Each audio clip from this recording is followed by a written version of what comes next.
Wednesday, June 28th afternoon session of the Portland City Council. Good afternoon, Keelan. Please call the roll. Good afternoon. Ryan. Here. Gonzalez. Here. Maps. Here. Rubio. Here. Wheeler. Here. Now we'll hear from legal counsel on the rules of order and decorum. Good afternoon. Good afternoon. Welcome to the Portland City Council. To testify before council in person or virtually, you must sign up in advance on the council agenda at www.portland.gov/council/agenda. Information on engaging with City Council can be found on the council clerk's webpage. The presiding officer preserves order and decorum during City Council meetings. The presiding officer determines the length of testimony. Individuals generally have 3 minutes to testify unless otherwise stated. A timer will indicate when your time is done. Disruptive conduct, such as shouting, refusing to conclude your testimony when your time is up, or interrupting others' testimony or council deliberations, will not be allowed. If you cause a disruption, a warning will be given. Further disruption will result in ejection from the meeting. Anyone who fails to leave once ejected is subject to arrest for trespass. Additionally, council may take a short recess and reconvene virtually. Your testimony today should address the matter being considered. When testifying, state your name for the record. Your address is not necessary. Disclose if you are a lobbyist, and if you are representing an organization, please identify it. For testifiers joining virtually, please unmute yourself once the council clerk calls your name. Thank you. Thank you. Item number 560, resolution, please. Pursue analysis and creation of new tax increment finance districts to advance equitable development and inclusive growth in East Portland and the Central City.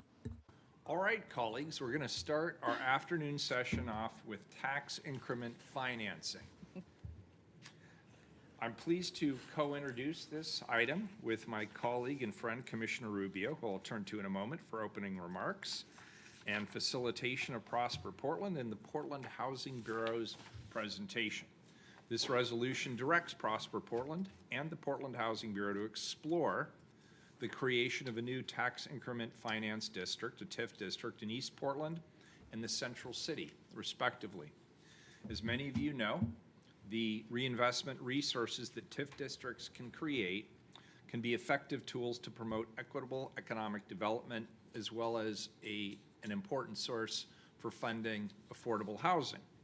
The recently adopted Advanced Portland Economic Development Strategy, the 2035 Comprehensive Plan, and the Central City Plan 2035 all highlight the need for community-supported public-private partnerships that TIF districts are in a unique position to be able to support.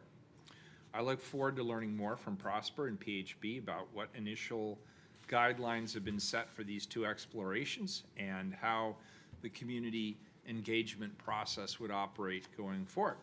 With that, I'll turn this over to Commissioner Rubio. Thank you, Good Mayor. afternoon. Thank you. Good afternoon, everyone. I'm excited today to co-introduce this resolution with Mayor Wheeler that will kick off tax increment finance district exploration efforts in both East Portland and Central City. I want to start off by thanking the East Portland community for their continued advocacy, their commitment, and for the great passion that they have for their neighborhoods and their neighbors. We're here today because of the sustained labor and energy from community members in East Portland who have time and again told us that their communities have been overlooked and are in need of resources. This resolution and the launch of the East Portland and Central City TIF exploration process is a direct result of actions taken by this council in April of 2023, where we adopted Advance Portland, the city's 5-year economic strategy seeking to advance equity and climate action while growing our partnerships and economy.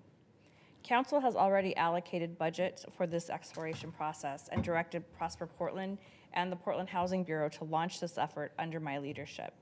The resolution before us sets the sideboards for this process and what council can expect to see by fall of 2024. We will do that by leaning on lived experiences, ensuring community members are well represented and resourced to participate, and having tough conversations about how to best utilize potential TIF resources, where those resources would go, transparency, and accountability. And before we hear from staff, I'd like to turn this back over to Mayor Wheeler. Is that? That is very good. All right, so we'll have our staff presentation. We obviously have Kimberly Branham, the Executive Director of Prosper Portland, and I see Molly Rogers, the Interim Director for the Portland Housing Bureau, and Lisa Aboff is here as well. Welcome. I don't know which order you're all going in, Mayor, but I'll just I'll look go at ahead you and until start. you talk. We'll go ahead and start. Thank you. Good afternoon, Mayor and Commissioners. For the record, I'm Kimberly Branham, Executive Director of Prosper Portland, and I use she, her pronouns. As was mentioned, I'm joined by my colleagues Molly and Lisa, and we really appreciate the opportunity to speak with you this afternoon about exploring the creation of new tax increment finance districts in East Portland and the Central City. Next slide, please.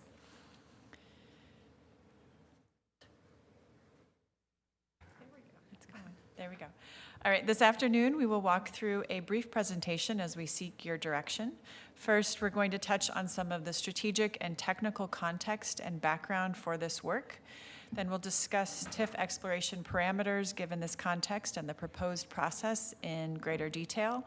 And finally, we'll close with a timeline of next steps, which will include multiple touch points with City Council, multiple forms of community engagement, and coming back with a more formal update and/or actions to City Council in the fall of 2024. We should then have plenty of time for questions and council discussion. Next slide, please. So we're going to ground today's presentation with some context, and so I'm going to dig into that now. Next slide, please. As was mentioned in April, City Council adopted Advance Portland, a call to action for inclusive economic growth. One of the 4 key objectives of the plan is to foster a vibrant central city and neighborhood commercial districts with tailored strategies to create vital centers of employment, small business, entertainment, and cultural amenities. The plan directs action to pursue tax increment finance as a tool for inclusive growth and stabilization within the central city and in alignment with community-led TIF exploration in East Portland. And the resolution directed us to return to City Council within 90 days of Advance Portland's approval to launch a tax increment finance district exploration process with early prioritization for East Portland, which includes 82nd, and subsequent focus on the central city. So we are here today to launch that exploration process. Molly? Thanks. Next slide, please.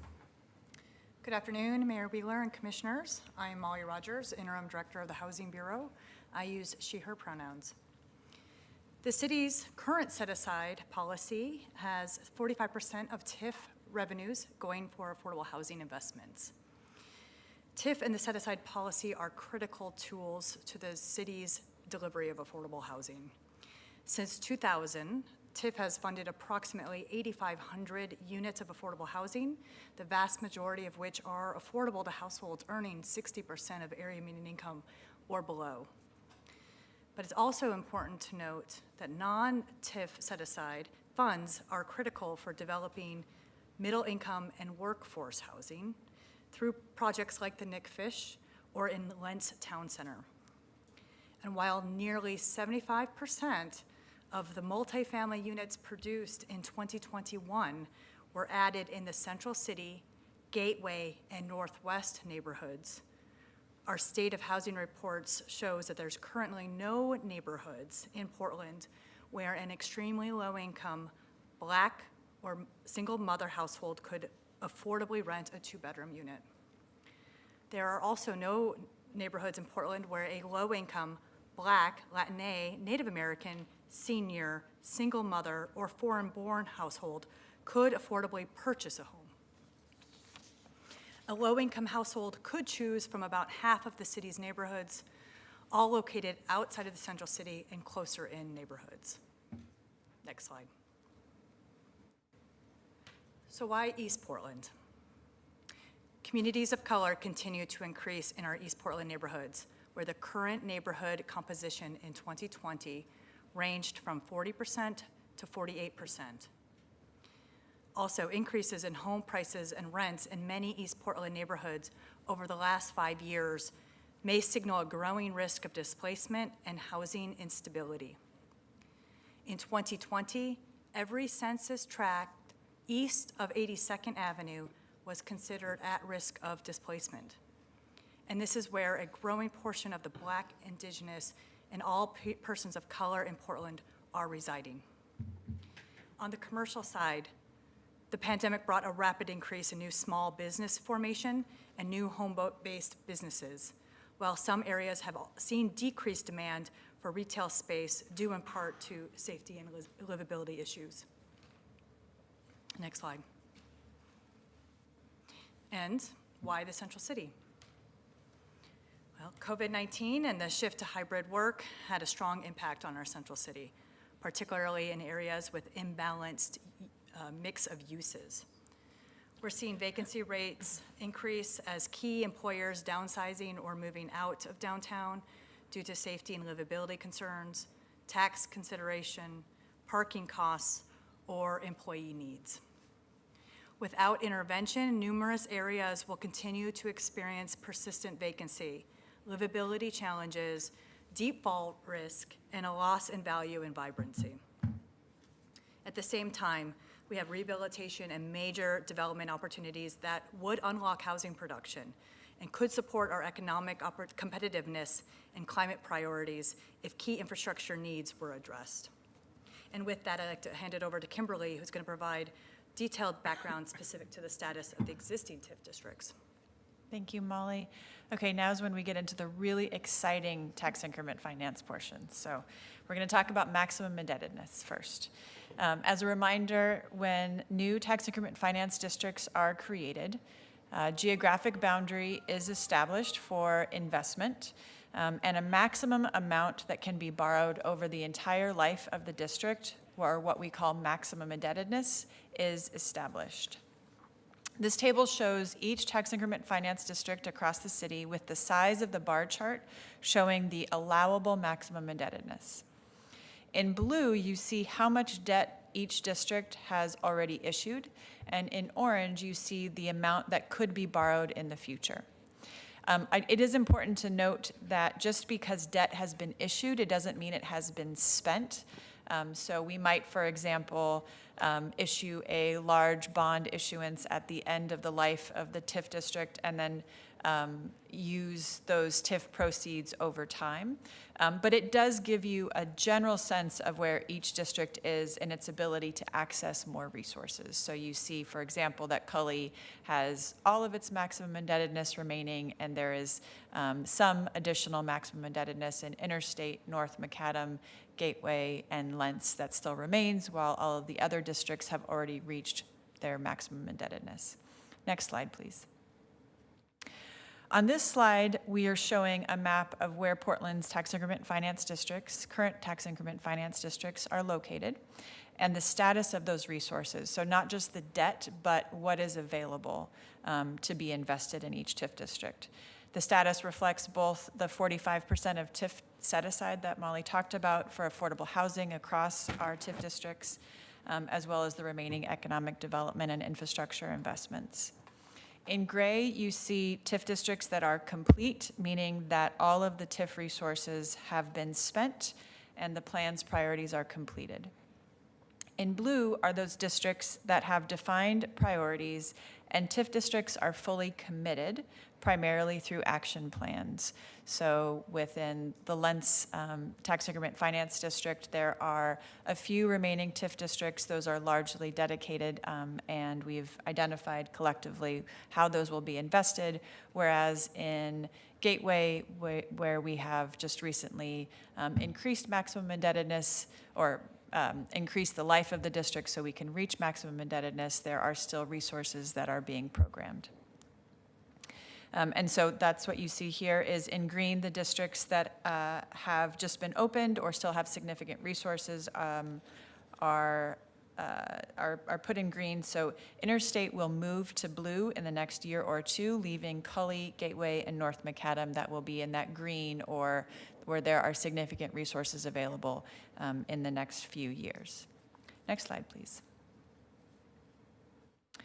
So these districts, the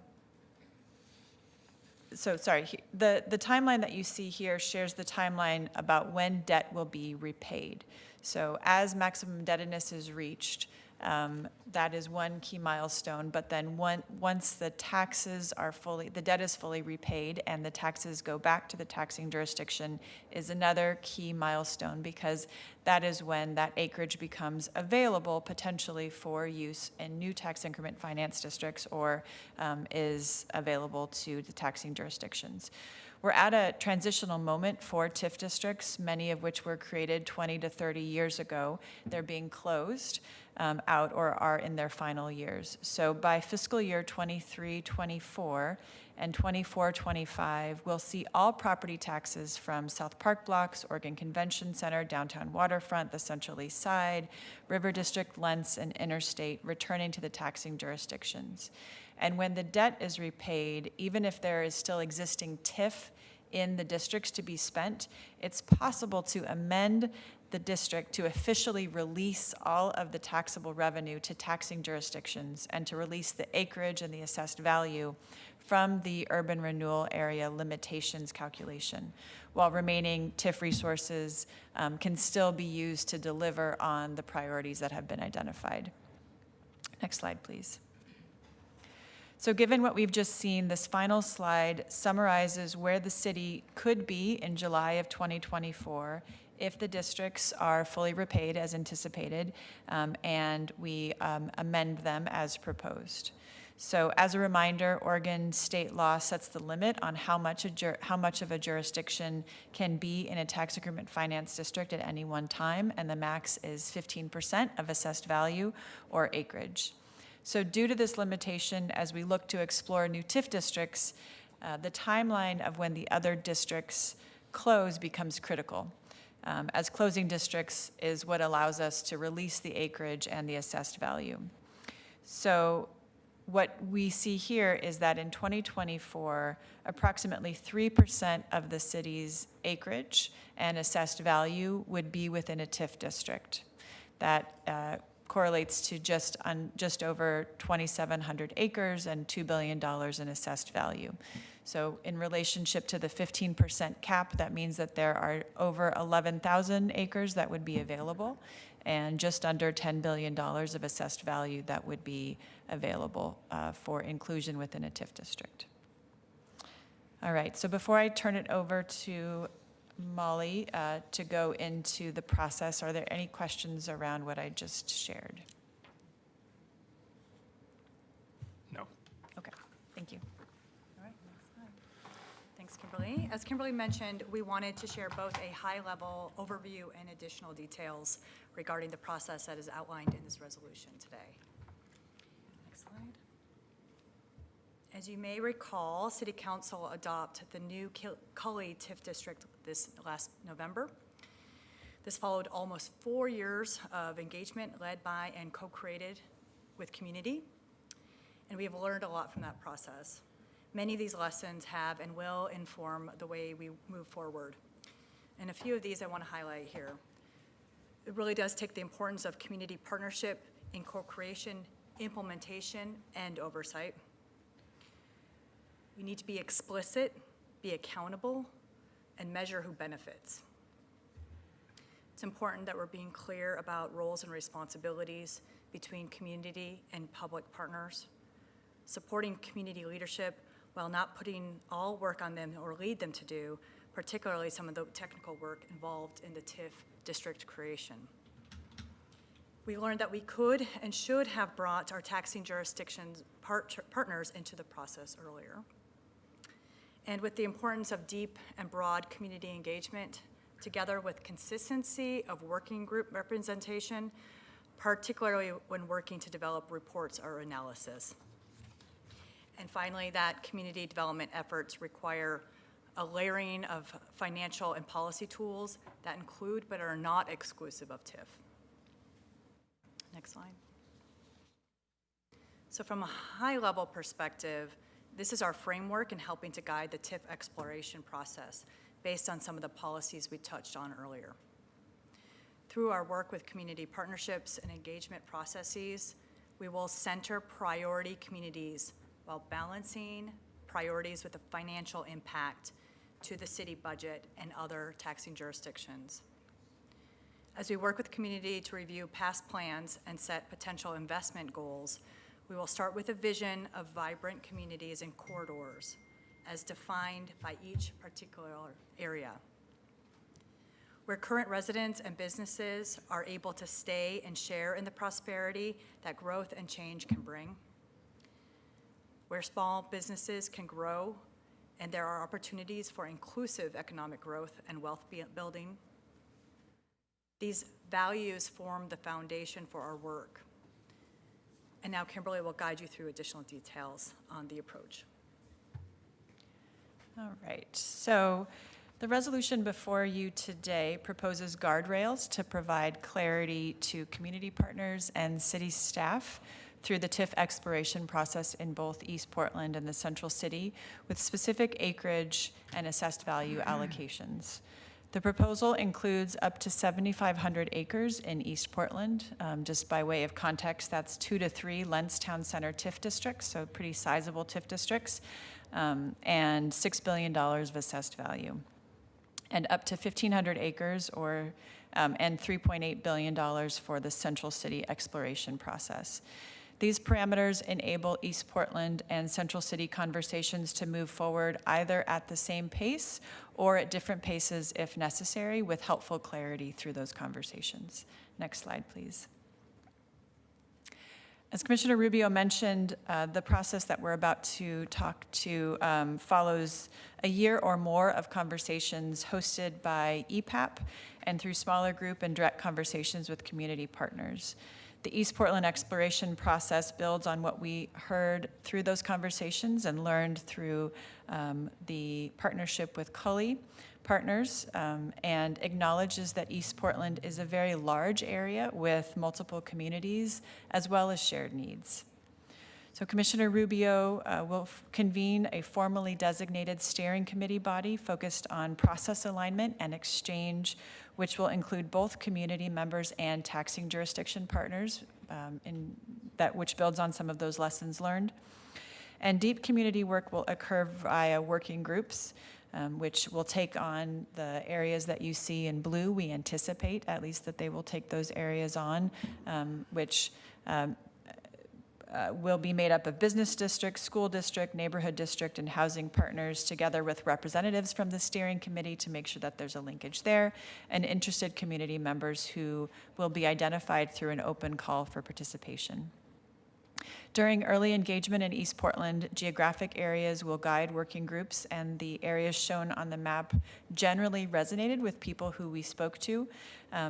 But we will want to make sure that we ensure a broad area of East Portland is included, particularly east of 205, that it aligns with active conversations related to 82nd Avenue equitable development tied to transportation improvement, both current and planned. Acknowledging that the Park Rose Columbia Corridor area is a really unique area with increased industrial land and jobs opportunities, and want to ensure that some residential land is included in the final district boundary. And we finally want to build on the strong capacity organizationally that exists within each of these areas in community-based organizations like the Rosewood, Jade District, and Division Midway Neighborhood Prosperity Network, and the 82nd Avenue Coalition. One of the first tasks of the East Portland TIF Steering Committee will be to confirm that these broad geographies make sense for individual working groups to focus on. Next slide, please. Our approach in the Central City will align with the objectives and activities outlined in Advanced Portland, with a focus on key Central City sub-districts like downtown and Old Town that have both opportunity and need for increased mix of uses, mix of housing production, and tools to support the production of both affordable and market rate housing, and retaining our major anchor employers and small businesses. We anticipate defining and refining this process over the next few months. There are also a number of large sites like OMSI and Lloyd Center and Lower Albina where we know that there will be need for new streets and new parks together with equitable development, and where TIF could be a tool to support these public-private community partnerships. So the map that you see here highlights a few of those areas in the Central City where tax increment finance could be a useful tool to achieve these goals.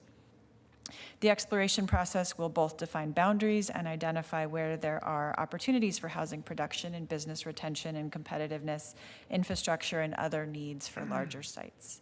Next slide, please. So, pulling it all together, this roadmap weaves together several work paths leading up to a more formal return to City Council in November of 2024. And we'll continue to update this process map as our work proceeds and as we learn more.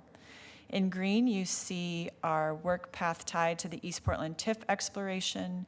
In yellow, you see those that are tied to the Central City TIF exploration. And in purple, the completion of the TIF impact analysis that Eco Northwest has been working on and we spoke to you a bit about in our annual budget process. So starting from the top, here we are today with the City Council resolution to kick off the exploration. We're looking to launch the East Portland TIF Exploration Steering Committee in July, and then this fall we'll be kicking off the East Portland TIF Exploration Working Groups.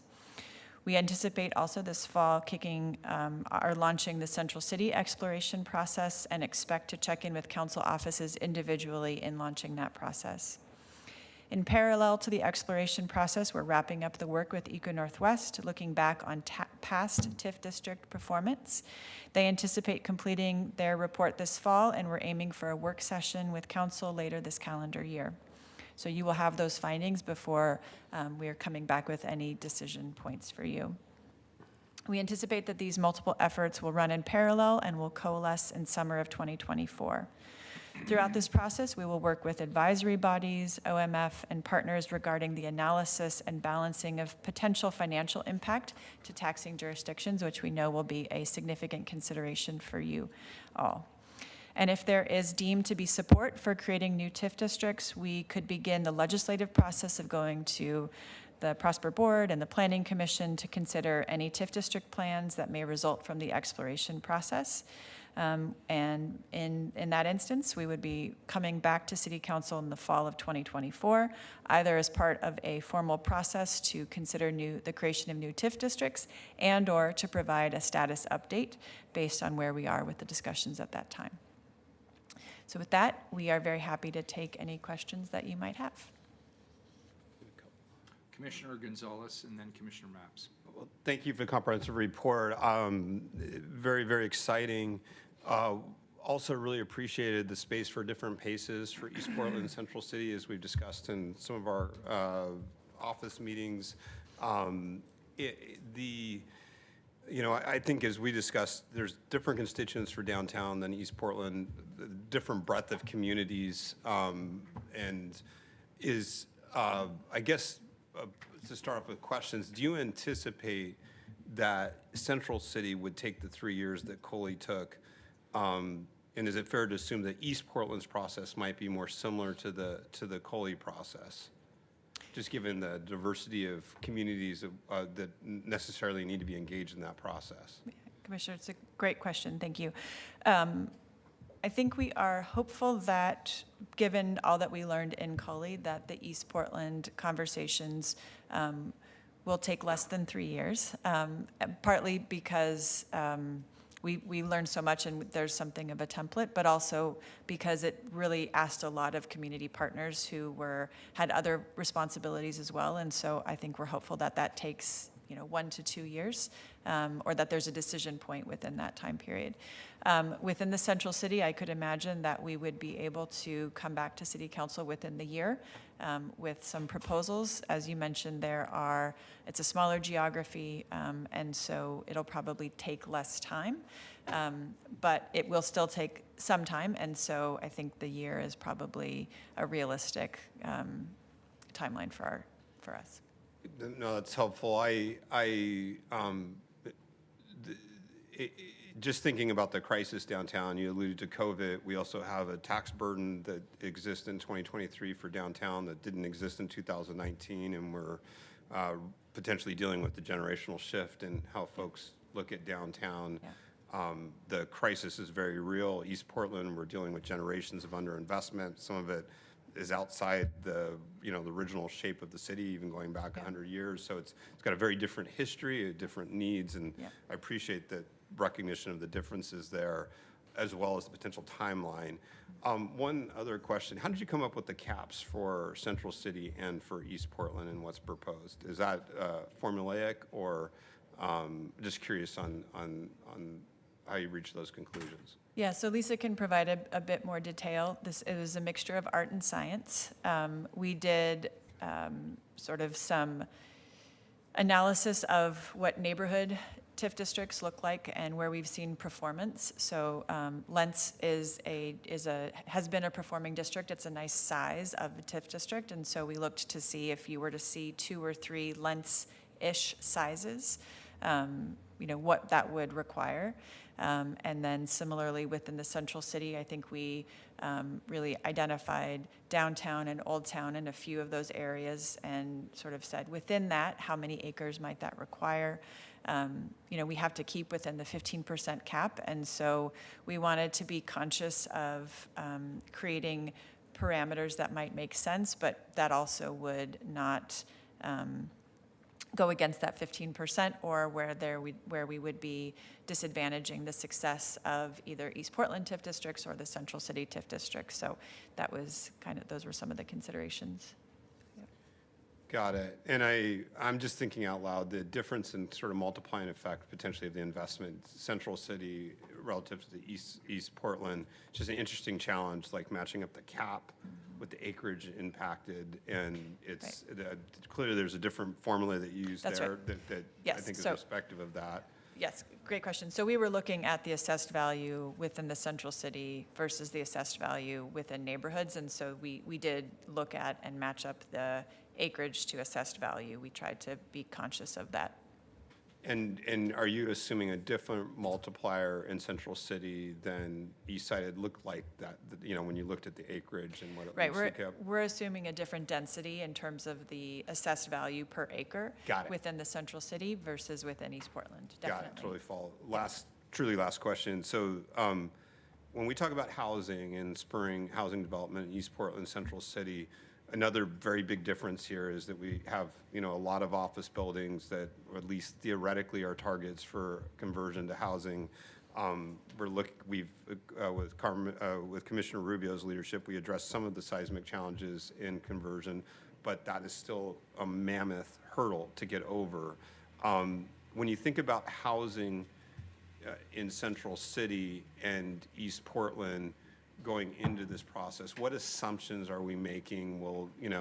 How do you shape the process, given the very, very different realities of where they're each starting and where they may end up as an outcome? Yeah, thank you for that question. And obviously, they're very different demographics, very different housing markets, very different needs that we will need to explore and look at in terms of our housing production strategies going forward. The downtown core, we've got historic preservation needs, like you mentioned, there's seismic issues. We've got commercial vacancy issues. We have some tools for office to residential conversion. We need more, frankly. They're not fully penciling out yet. There's other components around the overall mix of concentration of different income levels we do need to explore. We do have certain parts of our Central City actually having considerable affordable housing. So we have to balance all those pieces out. We want to have a production strategy that provides for housing for all income ranges. Now, housing in the outside the central core, and you get into the neighborhoods, we're going to see rapidly gentrifying neighborhoods. We need to pair this resource with housing retention and anti-displacement kind of activities. So TIF has been used in this way. We do home repairs. We do help with down payment assistance loans to help people become home buyers. But we also have been able to do a lot of new construction and be able to really meet that neighborhood composition, not go do high rises out there. We do see that some affordable housing in some of those nooks, particularly like the Woody Guthrie, can be transformational and be a driver of economic development in those particular pockets, especially when we're aligning it with transit orientation and other corridors. So we have to explore all those different needs. Yeah, thank you. Commissioner Mapps. I want to thank staff for this presentation, and I want to thank Commissioner Rubio for bringing this item forward. As I think everyone on council knows, I'm a big fan of TIF districts. At the same time, I have some questions about the impact that TIF districts have on housing and economic development, and frankly, gentrification. I want to throw this out there. I don't know if staff is going to be prepared to answer this question today, or if this is something that we could address in the analysis that will come back to council in the future. So here's my ask to staff. Help me think about this paradox that I see around the impact of TIF districts. First, I get the impression one of our goals here is to bring on more affordable housing. I very much support bringing on more affordable housing. At the same time, I'm looking at some research that comes out of Prosper Portland. I believe this is a slide. I'm not quite sure where this slide came from, but the title of the slide is Takeaway 2, Real Estate Values Grew Faster in TIF Districts. And generally, this slide shows increase in building values and increase in land values in TIF districts versus non-TIF districts. And what this graph seems to show is that in TIF districts in 2020, building values were 100% higher than they were in non-TIF districts, and land values were more than 100% higher in TIF districts versus non-TIF districts, which just makes me wonder if by pursuing TIF districts, one of the trade-offs here is that we build affordable housing, but we gentrify the neighborhood. So I'll give you an opportunity to address this, and I recognize if you can't fully address this at this moment, maybe we can dive back into it in the fall. Does staff have any thoughts on that? Commissioner, I'm happy to start with that. So you're asking the $1 million question, which is what is the impact of TIF? And I think it is really the reason that Eco Northwest is doing the comprehensive analysis. So the slide that you're representing, and we can pull up one that's similar, which shows assessed value growth. Sure. As you mentioned, when we came to council at the budget presentation, the comparator being the rest of the city is challenging because so much of the central city has been within a tax increment finance district. And so you're comparing apples and oranges in many ways. And so what Eco Northwest is trying to do is to look a little bit at what are the driving factors. Was it really TIF? Was it the zoning? Was it market forces? Was it a combination of all of the above? And so they're applying their brilliance to that question. And so hopefully we'll have the ability for you to engage directly with them this fall.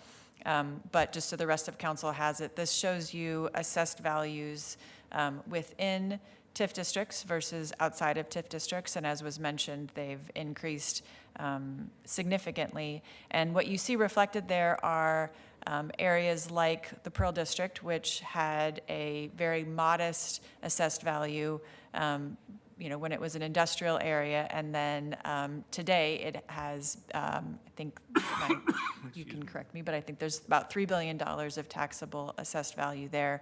Similarly, you have areas like Airport Way, which were underutilized and now have become significant new investment zones. So we will have more information for you about that question in particular, Commissioner, and it'll be grounded within a third-party analysis. Great, thank you for that response. And I'll tell you, everything you said there strikes me as being very plausible. In general, I think I've seen some analyses of our TIF districts which show that we got very different results depending on the district we're talking about. Yes. So just kind of clumping them all together, I think loses some important nuance, especially when we're talking about creating, let's say, three districts, some downtown where I'd expect one dynamic, some east of 82nd where I'd expect we would get a different kind of return on investment.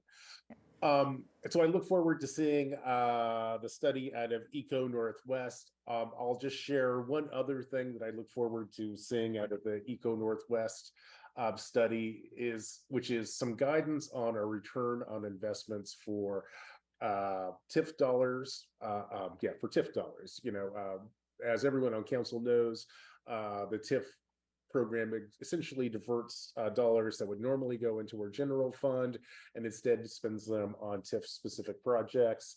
And all of that's fine. I think one of the things that I still get very different, looking at the data, I still get, I think, a wide range of estimates as to what the return on investments for dollars that are diverted out of the general fund and spent on TIF projects. I think sometimes I've looked at that and it looks like that number is really small. And frankly, if you look at the slide you just showed us, it looks really big.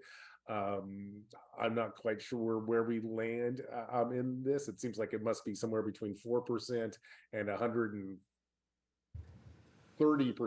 return on investment. So that's still not very helpful for me. I'd love to help to get some guidance on what our best thinking is in terms of that moving forward. And with that, I think, and I'll say one more thing. And I do want to just, here I'm going to speak to my colleagues on council. I'm a big fan of TIF districts. At the same time, as we go through a period of economic scarcity, general fund dollars are really important. So I'm definitely cautious when we make choices that will limit the amount of dollars coming into our general fund in future years.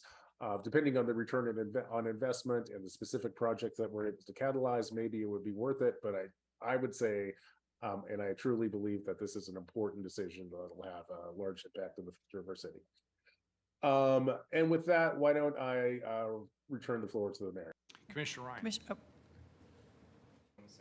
Well, just really briefly on the question of the return on investment.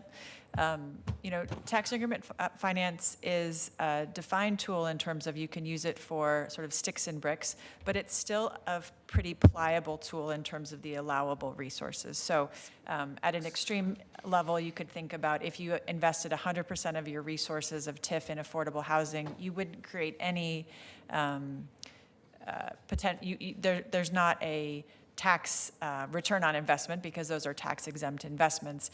There are other community goods that you're trying to secure with that though, right? So I think that this question of what you're trying to do with TIF becomes a policy discussion and is a really important discussion for us to hear from council and from community in terms of what those priorities are.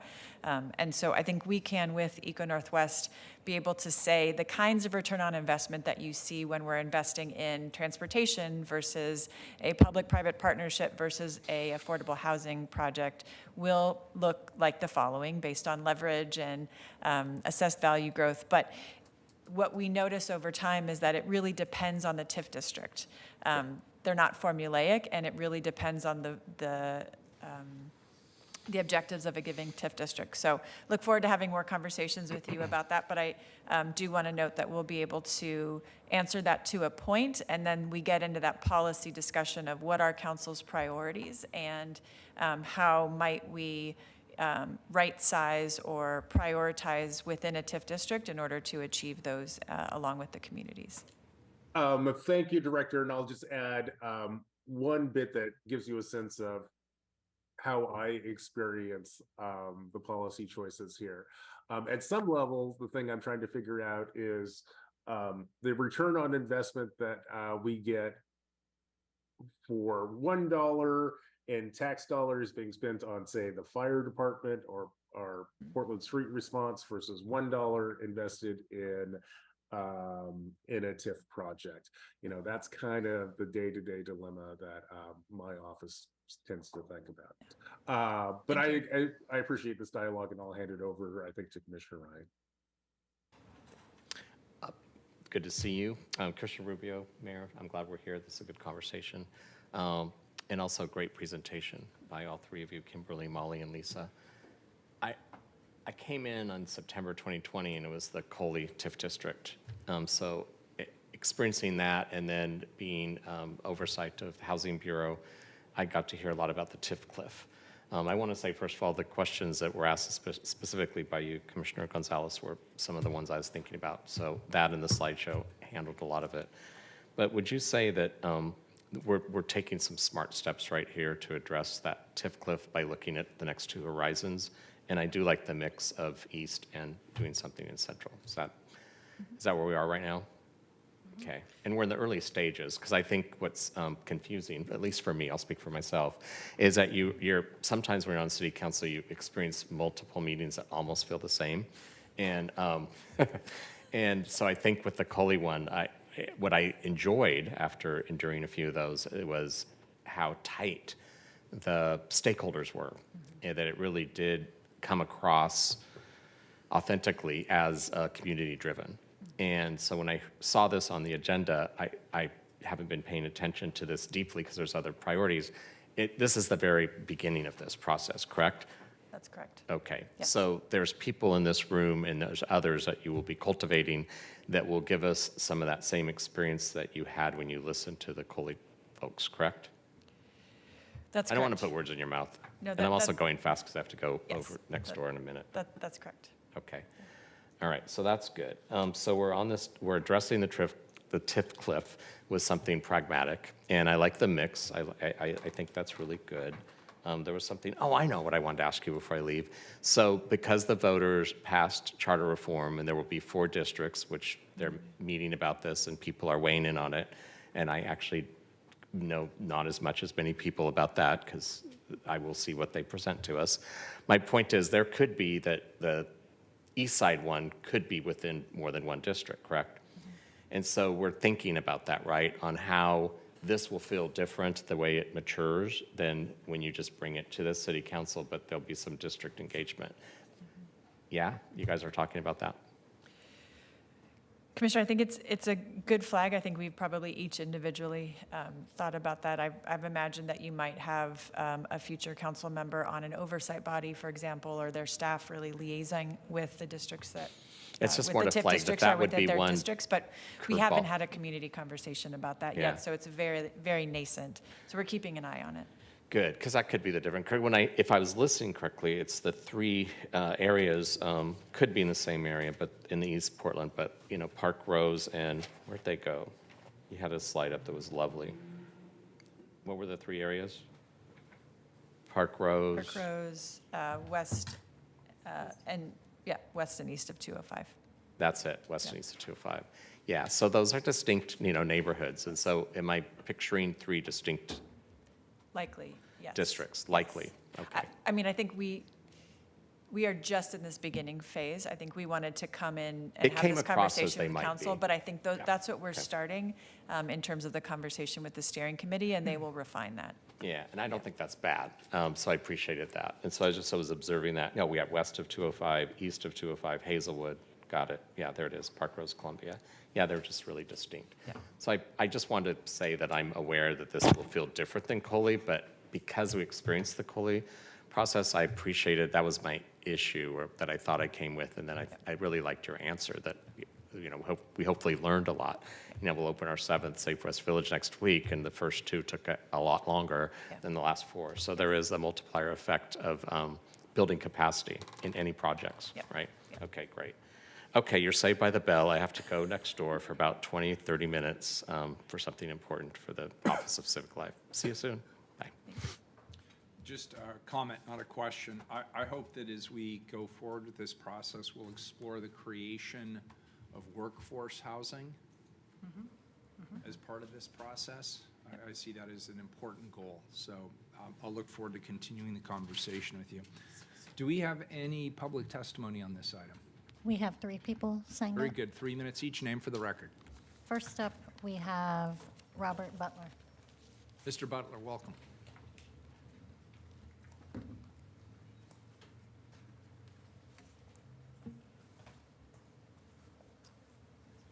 So I guess I'm Robert Butler, native Portlander. So we're running out of projects. I was on the first project, which was Columbia Corridor Association, one of the founding fathers, the best one in the history of Portland, the most successful one, the best return on investment, Columbia Corridor Association. The worst in terms of meeting their goals, South Waterfront. 16,000 research and development jobs. It probably weren't 100 yet. So we've really picked all the low-lying fruit in terms of a return on investment.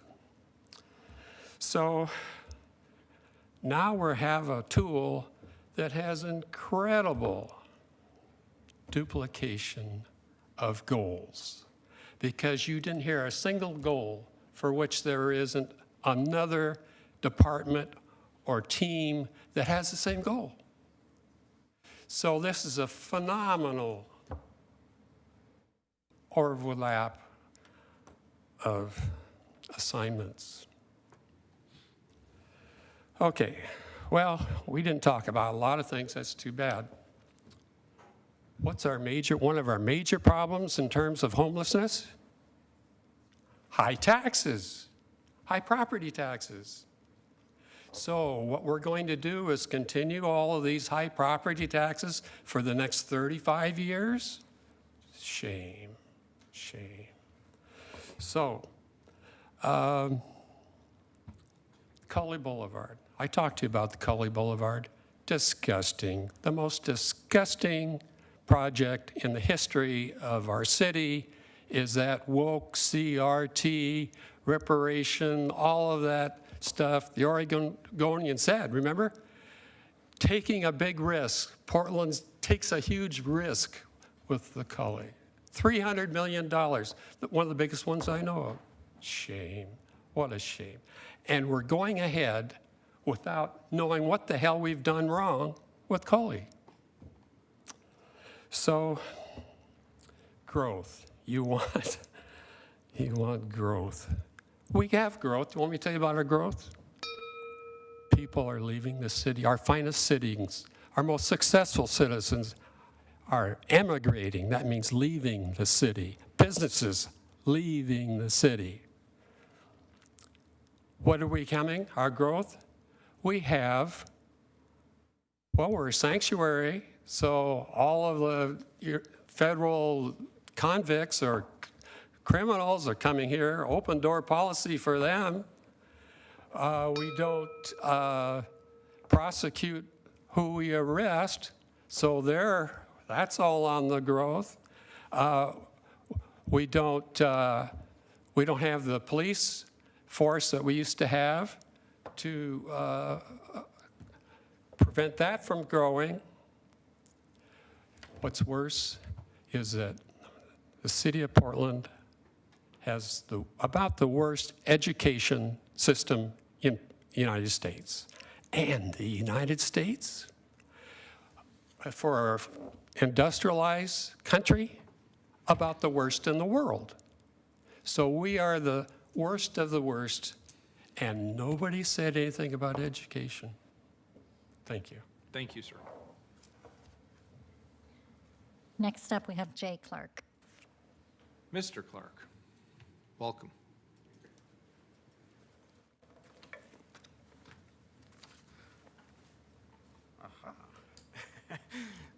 Mr. Mayor, councilors, my name is Jay Clark, and I'm the Director of Government Affairs for the Portland Metro Chamber, and I prefer he, him pronouns. I'm here today to express the Chamber's strong support for the establishment of the TIF districts in the Central City and East Portland.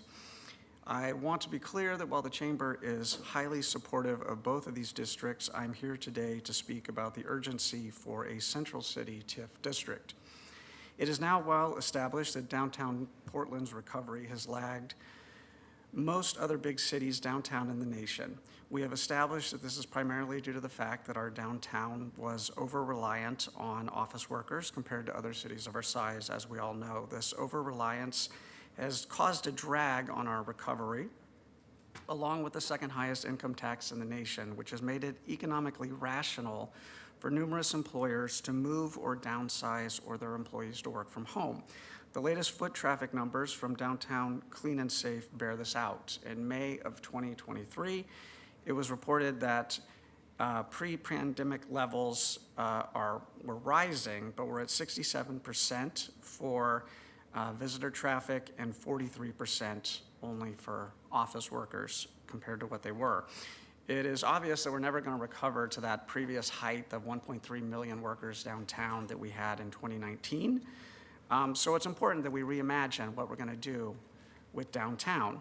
The good news is we have right in front of us this opportunity, and we have other opportunities like the Broadway corridor, the Lloyd District, OMSI District, and office to residential conversions. A Central City TIF district combined with several other policies that the mayor and Commissioner Rubio previewed at our annual meeting 2 weeks ago, most importantly of which a business license income holiday for employers who sign leases downtown, expansion of the City of Portland Enterprise Zone, and deployment of the property tax incentives just approved by the state legislature for commercial to residential conversions. All of these things together, we feel will send a very powerful message to the market that Portland is open for business and we want you to invest right here in Portland, Oregon. Approval of the resolution today, we feel, is a critical first step that we want to thank the commissioner and the mayor for bringing forward. This council has clearly made the recovery and sustainability of our beloved downtown a priority. Our members recognize that, our staff recognizes that, I recognize that. So again, we just want to thank you for considering this resolution and for your support, and we look forward to working with you. Thanks, Jay. Thank you. Appreciate it. Thank you. Next up, we have Arlene Kimura online. Good afternoon. Good afternoon, council, audience. Thank you so much for this opportunity. I am speaking in support of this exploration of the East Portland TIF district. For us, those of us that live here, the economic downturn has not come nearly quickly enough, nor has it become a widespread upturn. So we need to do something. And this is a tool which can show us how we can develop better within the guidelines and the community that we have. We also know that it is not a perfect tool, and it is a tool that needs to be carefully monitored and become an open process. And I'm hoping that through all of the TIF district comings and goings that we have had in the last 15 years, we have learned that there are ways to provide that openness and that transparency while supporting the economic development of, particularly for us, our small businesses and our communities of color that rely on these small businesses. So I ask that you give considerable thought and support to allowing this exploration to go forward. It is certainly not a given that we will become a TIF district, but right now we have nothing. And so anything that will help us is, I believe, something that I can support and the community behind me. Thank you so much. Thank you. Appreciate it. That completes testimony. All right. Any further discussion on this item? This is a resolution. Please call the roll. Ryan Gonzalez. I want to thank you, Mayor and Commissioner Rubio, for bringing this resolution to council today. I remain steadfast in advocacy for seeing economic growth intelligently supported in East Portland and 82nd, and I see this analysis an opportunity for real conversations about the future for that rather large part of our city.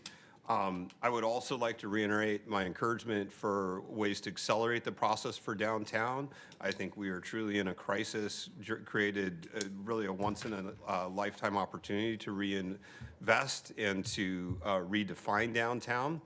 We have some rather remarkable opportunities in new housing there and really dramatic economic need for intelligent investment there. So I think these are two projects that we're going to have to treat as equally important, but very different timelines, potentially very different processes, just given the nature of the required community engagement. Looking forward to helping in whatever I can to push both processes forward. I vote aye. Maps. Yeah, I want to thank the mayor and Commissioner Rubio for bringing this item forward.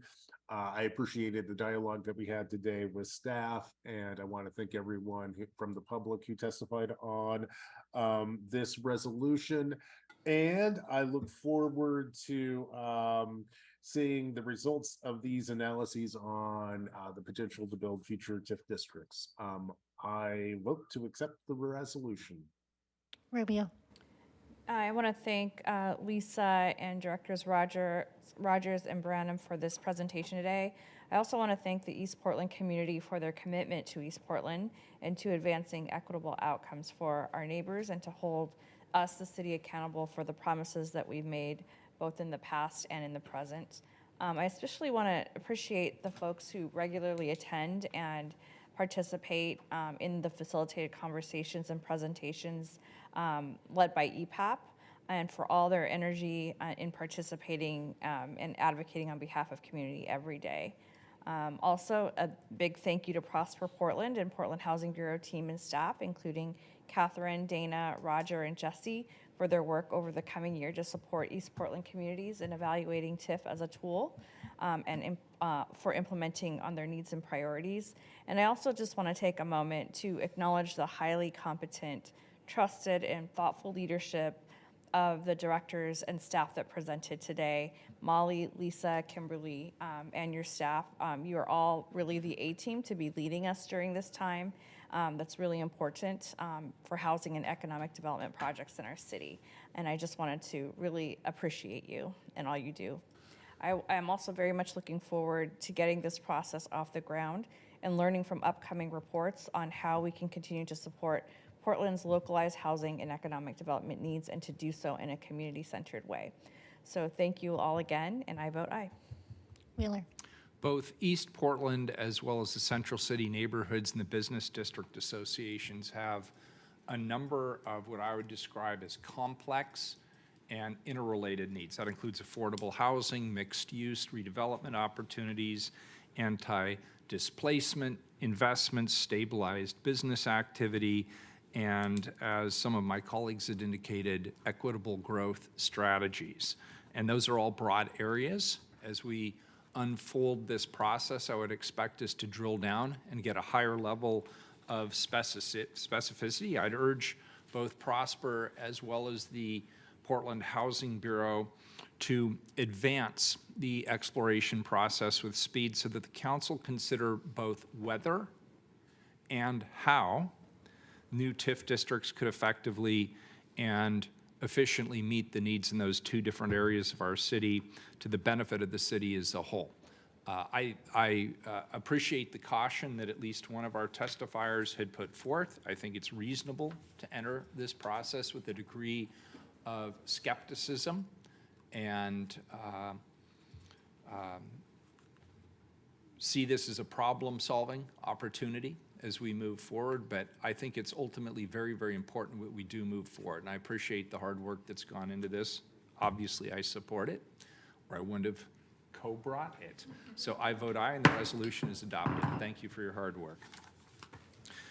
Commissioner Mapps, I have a question. According to my run of show, it looks like you want the next 6 items introduced simultaneously. Do I have that correct? That's correct, Mr. Mayor. All right, very good. Keelan, take a deep breath, and could you please read 561, 562, 563, 564, 565, and 566 together, please? Yes. 561, accept the Bull Run Treatment Project's 2023 Annual Report. 562, extend contract with Brown and Caldwell Incorporated for program management and support services for the Bull Run filtration projects. 563, authorize the Bull Run filtration facility project construction in 2 phases with 2 guaranteed maximum prices, and update estimated total cost of construction to $1,069 million. 564, authorize the Bull Run filtration pipelines project construction in 2 phases with 2 guaranteed maximum prices, and update estimated total cost of construction to $404 million. 565, accept guaranteed maximum price of $286,245,376 from MWH Hewitt JV for construction of the first phase of the Bull Run Filtration Facility project. And finally, 566, accept a guaranteed maximum price of $51,792,077 from Bull Run Conveyance Partners for construction of the first phase of the Bull Run Filtration Pipelines project. Welcome. Commissioner Mapps. Thank you, Mr. Mayor. Colleagues, before us today, we have a package of 6 items from the Water Bureau, which are related to the federally mandated Bull Run Filtration Project. Today's items and today's staff presentations will provide important updates on the status of the filtration plant project, current cost projections, and strategies the Water Bureau is using to hold down cost and avoid raising utility rates beyond current projections. Today, I'll start by reminding Council how we got here, and I will remind Council of the federal and state mandates this Council is responsible for complying with. First, here's how we got to this moment. Now, federal law requires unfiltered surface water sources, such as the Bull Run watershed, to be treated for cryptosporidium, which is a parasite that can cause illness in humans. Now, from 2012 to 2017, the Water Bureau was granted a variance to these requirements by the Oregon Health Authority. However, in early 2017, cryptosporidium was detected in the Bull Run watershed. In response to that finding, the federal government withdrew the exemption which allowed the Water Bureau to forego treating our water for cryptosporidium. And then the Oregon Health Authority and the Environmental Protection Agency directed the Water Bureau to develop a plan and schedule to treat Bull Run's drinking water. Now, past councils chose a filtration strategy for addressing Portland's cryptosporidium problem.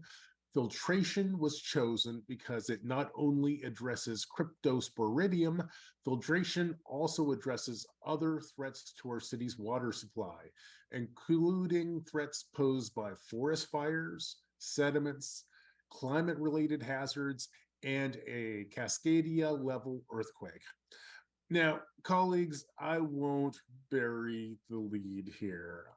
All of your offices have been briefed on this package of initiatives, and as you are all aware, the estimated cost of building this filtration plant have increased 24% over the past year. Now, here are the forces driving water filtration plant cost increases. First, we have inflation. Second, we have increased demand for qualified contractors and labor. And third, we have schedule compression. Now, I want to reassure this council and the people of Portland that the Water Bureau has taken proactive steps to contain cost and keep future utility rates within the forecast this council has adopted. So, in other words, here's the problem the Water Bureau is trying to solve. How does the city of Portland build this federally mandated filtration plant without raising utility rates beyond our current forecast? Now, the Water Bureau has embraced several strategies for achieving these goals. These strategies include, first, we've embraced value engineering, which basically means changing the design of the filtration plant to make it cheaper to build. Second, there's financing. To keep costs down, the Water Bureau will seek a low-interest federal WIFIA loan to help finance the building of the water treatment plant. And third, the Water Bureau will delay some capital improvement projects, which will help keep utility rates within current forecasts. Now, these three strategies and more should allow Portland to build this federally mandated water treatment plant without raising utility rates beyond the levels adopted by this council.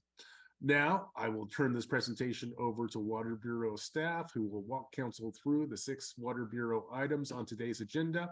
Here to explain the council items and proposed actions, we have the Director of the Water Bureau, Gabe Solmer, the Water Bureau Finance Director, Cecilia Wynn, and the Water Bureau Chief Engineer, Jody Inman. Welcome, Team Water Bureau. Thank you so much, Commissioner Mapps, and good afternoon, and thank you, Commissioners, Mayor. I am Gabe Solmer. I'm the Director of the Portland Water Bureau. I also want to extend a thank you to those who are here to testify on this important topic, and I appreciate that while we may have differences of opinion about how we think about this project, we are all here to respectfully convey our opinions and our recommendations to this council. We can bring up the slides. Excellent. We can move to the next one. So we have a few key areas to cover with you to bring you up to speed on the Bull Run treatment projects, and then we'll lay out the 6 items before you today. And I do want to be clear, as the commissioner said, that this federally mandated filtration project is experiencing increasing costs. It's similar to many projects in our own region and across the country, so we're not an outlier in that respect. I also want to be clear that during the recent budget process, we heard the council's concern about rates and affordability loud and clear. We're here today to explain our plan for holding the line and keeping our rates within the forecast while addressing these increased costs. The actions that you'll hear today will help the council and the city stay on schedule and help with cost controls moving forward. We'll move to the next one. So the main part of our focus today is on the filtration facility itself and the pipelines that supply it, since the other part of the program, which is our improved corrosion control facility, was completed in April of last year. And the filtration facility and the associated pipelines are about 15 miles east of the city, just south of Oxbow Park, if that helps you picture it. And on screen, you can see a rendering of the filtration facility. It's a 135 million gallon per day conventional water filtration facility. It's set on about 95-acre parcel that the Water Bureau purchased in 1975. And on the right is a map showing approximately 7 miles of large diameter pipe and a new intertie. As Commissioner Mapps mentioned, over the last few years, the project team has made significant changes to the scopes of these projects to respond to stakeholder ideas and concerns, to manage costs, and to continually focus on what's needed and to be more efficient. Next slide. So a brief history, you did hear a little bit about this from Commissioner Mapps, but I want to be clear about the history of these requirements and rules because there have been some misunderstandings floating around about whether this project truly is mandated. So treatment, not necessarily filtration, but treatment for cryptosporidium has been a federal requirement since 2006. You can see on this timeline, it's part of the long-term enhanced surface water treatment, or LT2 rules. And our monitoring in the watershed through 2014 demonstrated extremely low incidence of cryptosporidium in the watershed, below the threshold that treated water systems were allowed to have under LT2. We were cleaner than what was coming out of those systems without treatment. And that was key to obtaining the variance to complying with the federal requirement. But as you heard from the commissioner, increased detections in 2017 no longer supported that variance and led to a requirement to construct an approved treatment. And again, treatment was required. There are different options for complying with that treatment. So City Council held a work session in August of 2017 to look at those options, including ultraviolet, or sometimes you'll hear it referred to as UV treatment, and then also filtration treatment. And Council then passed a resolution to construct filtration due to the significant additional benefits that filtration provides over the single benefit of UV. UV deactivates the cryptosporidium, so it can't reproduce. That's all it does. Filtration has a lot more benefits that I will go through in just a moment. But with that decision, our regulator, the Oregon Health Authority, wrote a compliance document for the city to follow. It's known as the Bilateral Compliance Agreement, and that document does specify filtration as the approved treatment method. So when you hear talk about what kind of treatment do we need to do, what is in our compliance document is filtration. And last winter, we did see increased detections of cryptosporidium. We've been in discussions with both OHA and EPA to look at the options until filtration comes online. OHA has also sent a directive to the city reinforcing their expectations for us to meet or beat the current schedule. So that's where things stand. Next slide. And just a brief digression into the benefits of filtration. As I mentioned, it was the approved method of treatment in 2017, and I think for some very good reasons. Filtration will be a key tool for the Water Bureau and for the city to be able to adapt to climate change and to continually and reliably serve clean drinking water. Those are all goals that we share with the city and the community. And I think the last few years have continued to reinforce that we have maybe the only true constant is change, and that threats to our supply have continued to grow. So we've seen fires at the doorstep of our watershed. We've seen harmful algal blooms as close as Salem, although fortunately not yet in our watershed. And then we know that winter rains continue to bring turbidity, some storms that are significant even now to prevent us from using the Bull Run for days or even weeks. Filtration is the best hedge against emerging contaminants, issues that we haven't even seen yet. And filtration will also be seismically resilient and provide us with the opportunity to replace assets that are in poor condition. We also know that if and when, and I'd say it's more when than an if, we have interruptions to our water supply, it's the most vulnerable in our community that suffer the most. We certainly saw that in Salem with their harmful algal blooms. Minimizing disruptions with a robust system that anticipates the changes in our environment is the best way to support our community, obviously including the businesses, all the customers that depend on our services. Next slide. All right, so as the Bull Run filtration projects begin to transition from design into construction, we wanted to reflect on how the Water Bureau and our city partners and our legislative partners are working to help support this important work. And one of the most critical pieces was done by Senator Merkley to establish the Federal Water Infrastructure Financing and Innovation Act. We lovingly refer to that as WIFIA.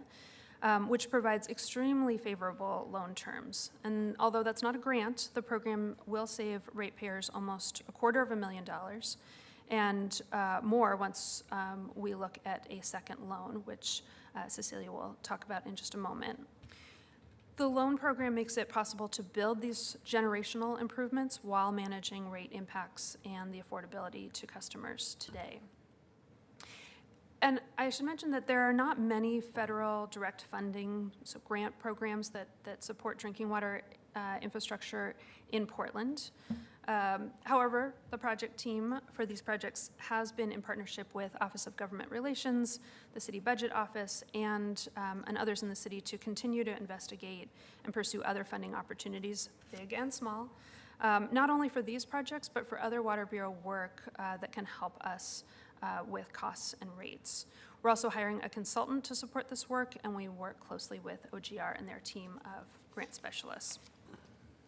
And with that, I'll transition over to Cecilia, who can talk more about the costs and our funding approach. Thank you, Gabe. I'll be covering the costs and the funding of the program. So our current estimated program costs, based on the information that we have now, is $351 million, which Commissioner had mentioned. Or 24% higher. We will have more certainty on the cost of the project when we receive the second GMP later this fall. Cost increases are in the direct capital cost. The program has carried a contingency in the program funding plan. And with the increase in the program, we are still programmed to have $150 million in contingency. There's still definitely a potential for costs to fluctuate further before construction is complete. So contingency is being maintained to manage the potential for changes going forward, to allow us to better manage the fluctuation in construction costs. So why the increase? And the Commissioner mentioned these, and the largest being, something that you've heard about for every project that's been coming to council, escalation in construction cost. Throughout the pandemic, we had supply chain issues, raising the price of materials. We have construction workers leaving the industry, so skilled labor pricing has been going up. The increase in federal funding for infrastructure projects actually means increased competition for what's already very limited resources on materials and laborers that are out there, further driving up the cost of construction. So again, something that you have heard multiple times, I'm sure, that construction costs in general has gone up. This was actually experienced by Tualatin Valley Water District and the City of Hillsborough in their joint Willamette Water Supply Project.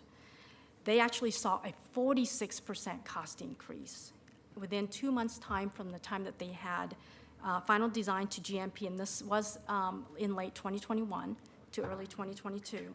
So, but we're definitely still in that environment where construction costs are still escalating. In fact, we learned that TVWD adopted a 22% rate increase to continue to support their project. Another factor for the increase is the limited market and competition contributing to the increase of our project cost. There are limited resources, again, contractors and supplies, as far as resources, labor, especially in the areas to meet the city's minority and equity contracting goals. So competition is driving up pricing. We have schedule compression. We have to meet the deadline of September 2027. We can't miss that deadline, so that is driving up the cost. Design progression. So the costs are now more refined as we have actual design of the facility. So those are the key drivers for causing our project costs to be going up. I'm going to digress very briefly on our rates. Commissioner Mapps mentioned that our goal, back one slide, please. Our goal is to stay within our rate forecast. And so I want to cover what our rate forecast covers or pays for. Council approved a 7.9% effective rate increase for water for next fiscal year that is starting next week. Our forecast calls for an 8.1% rate increase each year during this forecast period. And what the rate increase pays for, roughly about a third of our rate increase is necessary just to maintain our current service level, covering general inflationary cost increases, covering for salary adjustments that are called for in our labor contracts. About a third of the rate increase is necessary to fund this project that we're talking about. We'll be issuing revenue bonds every year to support this multi-year project. So a third of the rate increase to support the debt service associated with those bond issues. And about a third of the rate increase is necessary for us to maintain our water infrastructure. So our goal, of course, is to continue to be doing the ongoing replacement and investment in our water system. Again, the rate increase is necessary to support the debt service that we'll be issuing bonds for.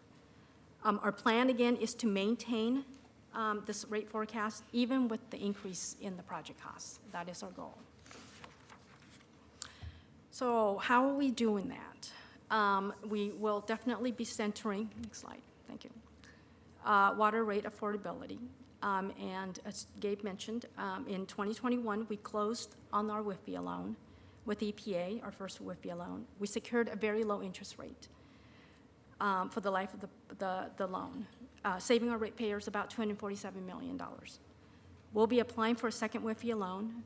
WIFIA will fund up to 49% of the project, so we can expect to secure $172 million of the increase that we're looking at right now through the WIFIA program. And what's really nice is, we are continually being in contact with the WIFIA program folks and speaking with their program directors. They're very happy to hear that we'll be working with them again. So that's something that we will be doing. WIFIA also offers a payment deferral program up to 5 years after completion of the project. And that's, so what that means is that the start of the payment related to the WIFIA loan will start 5 years after completion of the project, and that's also when we can expect our rate increase to be much lower than what we're forecasting in the near term of 8.1. So that will help cover for half of the increase. The other half is we are reviewing our capital program. Again, something Commissioner Mapps has mentioned, that we are looking for opportunities there to defer projects. one of them being the Willamette River Crossing Project, that otherwise would be competing for the same resource. So it makes a lot of sense for us to just defer that until later to work on. We'll also be looking to slow down on our implementation of the seismic plan. We have it currently programmed for 30 years to complete the plan. We'll be moving to likely a 40-year implementation plan, well within the 50-year that's required by the state. And our goal, of course, even with these changes, to be maintaining our system. That's very important to us, to be maintaining the system that we have in place. But certainly with the change, we will have reduced flexibility. We will have reduced ability to fund emergency work, interagency work that might be coming at us. And then, of course, our ability to react to increased failure of our system will be limited. Like what? When you say emergency or new interagency projects that might be coming our way, what are you talking about? Some of those might be ODOT projects that comes to us. Southwest Corridor Light Rail could start again, where you would be challenged to fund a large project like that. But nothing that's currently anticipated? No. Okay, Anything thank that you. we know of, we have currently All right, sorry. programmed in. So again, our goal is to maintain rate affordability. We will continue with our financial assistance programs with a dedicated team to assist customers with our low-income discount programs, including the new RAMP program that council approved with our rate increase. And then certainly we'll be continuing to assist our customers to establish payment plans that we offer to our customers, especially for those that have fallen behind on their account. So that is our goal, is to maintain rate affordability. That's definitely a priority for the Bureau, maintaining our rate increase within the forecast that we have laid out. With that, I'm going to turn it over to Jody Inman, our Chief Engineer, to go over the project specifics. All right, thank you. Again, I'm Jody Inman. I'm the Chief Engineer of the Water Bureau. Can I have the next slide, please? So I'm going to talk a little bit about what we've been doing this past year and where we're going. What you see before you is the compliance agreement schedule. One of the big activities that we accomplished in this past year was we achieved our second compliance milestone of submittal of our 90% construction plans to OHA in September. That was a critical milestone, and I think it really is demonstrating the city's commitment, the Water Bureau's commitment to the EPA and OHA to stay on track with this schedule. We did look at potential, we have been looking and investigating earlier completion, and at this point in time, we don't see that as possible, which really is, in fact, we are relying on, or we're hoping for a smooth construction process to be able to complete the schedule on time, and some of the actions before you today are critical for us to be able to meet that schedule. Next slide, please. Some of the other critical component of us meeting our project schedule, managing costs and working with the community, is the land use process. The Bull Run treatment projects will be going through land use actions both at Multnomah County and in Clackamas County. Much of the work of the past year has supported our submittal, completeness review, and preparation for the land use hearings. There are many technical components that went into these submittals. As you can see, for the Multnomah County application alone, there are literally thousands of pages of narratives, applications, and supporting documentations.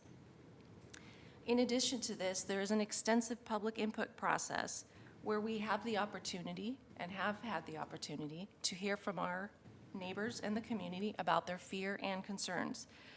This is common, it happens on every large project, with this fear of change and the fear of the unknown. We continue to lean into the strong and diverse community engagement and hope to have and continue to have constructive dialogue about opportunities to recognize, mitigate, and minimize those fears when possible. We know that construction will be challenging for many. As parents, grandparents, aunts, uncles, and friends, we share community's concern for safety, and that is why it was a key factor in the selection of our contracting partners. We also know that we can build this project safely, and these facilities will allow us to continue to provide safe, clean, and reliable water for 1 million people who live in Multnomah, Clackamas, and Washington counties, and these will provide a generational benefit for all. We are confident that our land use applications demonstrate compliance with the applicable land use criteria and that we will receive approval. Next slide, please. This project is, no way to shake this. This is a mega project. It's not a large project or a big project. We now call this a mega project. And it will challenge the contracting and diverse workforce community. The project team, including the Water Bureau staff, our contractors, owners' representatives, equity consultants, and in strong partnership with the city's procurement office, have been proactively working to increase awareness, encourage participation, and support equity firms to maximize participation of both contractors and a diverse workforce. I cannot emphasize enough the collaboration that has been put into the success of this project and these opportunities. The effort and commitment has been demonstrated through weekly meetings over the past year and significant outreach to prepare the community. We have all challenged each other, and I would like to thank everyone, including Biko and Kathleen, who's here today, for their leadership and support. We do acknowledge that due to the pure size of this project, we are unsure if we'll be able to achieve the increased participation goals that are part of the new procurement regional workforce equity agreement. However, we remain fully committed to the goals of these programs as we move through our bidding phase and toward our second guaranteed maximum prices that we will be bringing back later in 2023 and early 2024. Next slide, please. So not only are these projects significant opportunities for our equity contractors and diverse workforce, these projects have significant benefit to the greater economy, including supporting businesses during and after construction. A previously completed economic study in 2019 indicated that these projects would bring in significant income as well as economic activity to support these projects. At the time, and again, these numbers are old, so before much of the last few years of inflation, there was over $1.59 billion in economic activity and 4,700 or more estimated construction jobs. Our labor and workforce partners, as well as equity contractors, have been prepped for this work, and we are actively bidding packages as we speak. A significant portion of the dollars are targeted toward diverse workforce and equity contractors, and these projects will be a lead in the city and community in supporting future fundamental additional living wage jobs and success of equity businesses. Next slide, please. And with that, I'll touch briefly again on the reminder of this package that we're here before you today for. We have 6 actions, including reports that we are requesting acceptance and ordinances for approval. The first 2 actions are primarily housekeeping. They include the annual report or our update to you on the status of the Bull Run treatment projects. The second is a no-cost schedule extension for our consultant providing our project manager and support services, Brown and Caldwell. Standard contract, city contracting rules only allow a maximum of 5 years, so this was a planned extension to that contract. And it is in our budget. Next slide, please. The second set of council items are related to key actions to help the Water Bureau control costs for these projects. These actions will allow the project to be broken into two phases, an early works package and a balance of project phase. Breaking the project into 2 phases are a key tool for us to be able to control the cost and maximize the amount of scheduled time that we can provide to the contractor to construct these facilities. We can't issue NTP for the full scope of work of this package at this time, as that would require having land use approval. Early works packages allow us to move forward once we have the land use decision with a no-regrets scope to stay on schedule and help control cost. This approach allows more time to work with the community on equity contracting goals as we develop the balance of project GMPs that will come back to the council again late this year or early next year. And with that, I conclude our presentation, and we are happy to answer any questions. Commissioner Mapps, why don't you jump in first?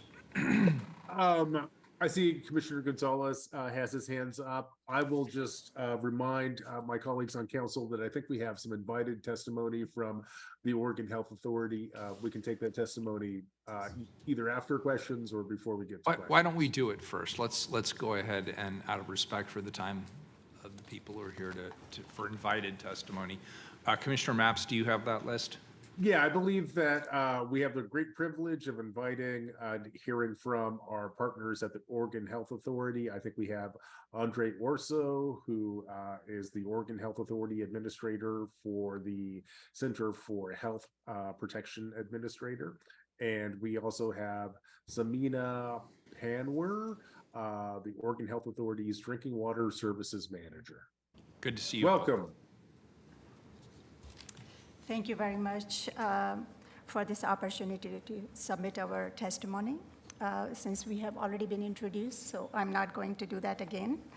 So I would just like to start with saying that Oregon Health Authority is the primacy agency that enforces federal Safe Drinking Water Act in Oregon.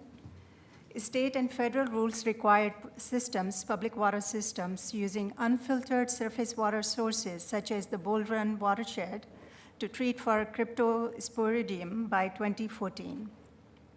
At that time, crypto had not been detected in the Bull Run over several years of monitoring. Portland Water Bureau requested and OHA granted a variance to the requirement to treat for crypto. However, when crypto was detected in 2017, OHA revoked that variance, and OHA and Portland Water Bureau entered into a legally binding bilateral compliance agreement. The BCA included interim protective measures and a deadline to install filtration. There was a treatment method chosen by Portland Water Bureau by September 30th, 2027. I just would like to mention that Portland Water Bureau is the only remaining unfiltered public water system in the nation without a crypto treatment. Crypto poses a potential public health risk and can cause cryptosporidiosis, a serious illness. Symptoms can include diarrhea, vomiting, fever, and stomach pain. While people with healthy immune systems recover without medical treatment, people with severely weakened immune systems are at risk for more serious disease. Delays in the implementation of the filtration project will result in violation of the compliance schedule, which may lead to significant consequences such as continuing risks to human health, as well as potential civil penalties for the Bureau. If crypto is detected at levels where a boil water advisory is warranted, the Bureau customers will be advised to boil their water until crypto levels return to baseline. This could be brief or for extended period, impacting households, restaurants, grocery stores, and hospitals. Portland Water Bureau provides drinking water to over 1 million people in Oregon, including vulnerable populations such as pregnant women, infants, and those with compromised immune systems. Portland Water Bureau must continue to make progress on constructing the filtration plant in order to meet the established schedule in the BCA, which is essential to attain compliance with the Safe Drinking Water Act and for protecting public health. Thank you. Thank you. Do you want to ask? Yeah, go ahead. Thank you so much for the context. So the threshold here, looking at this mammoth capital expenditure for the city of Portland, is the risk created by cryptosporidium. We recognize there's some other, resiliency benefits potentially to this investment for the city of Portland. But to your knowledge, since the testing in 2017, has there been any consistent recurrence of cryptosporidium detected? And this is much a question for the Water Bureau, but I was just curious if you knew, was that isolated testing that resulted in those outcomes, or has there been continuous detection since then? Would you like to? Sure. Yeah, well, the crypto was recently actually detected a few months ago in winter at higher than baseline levels.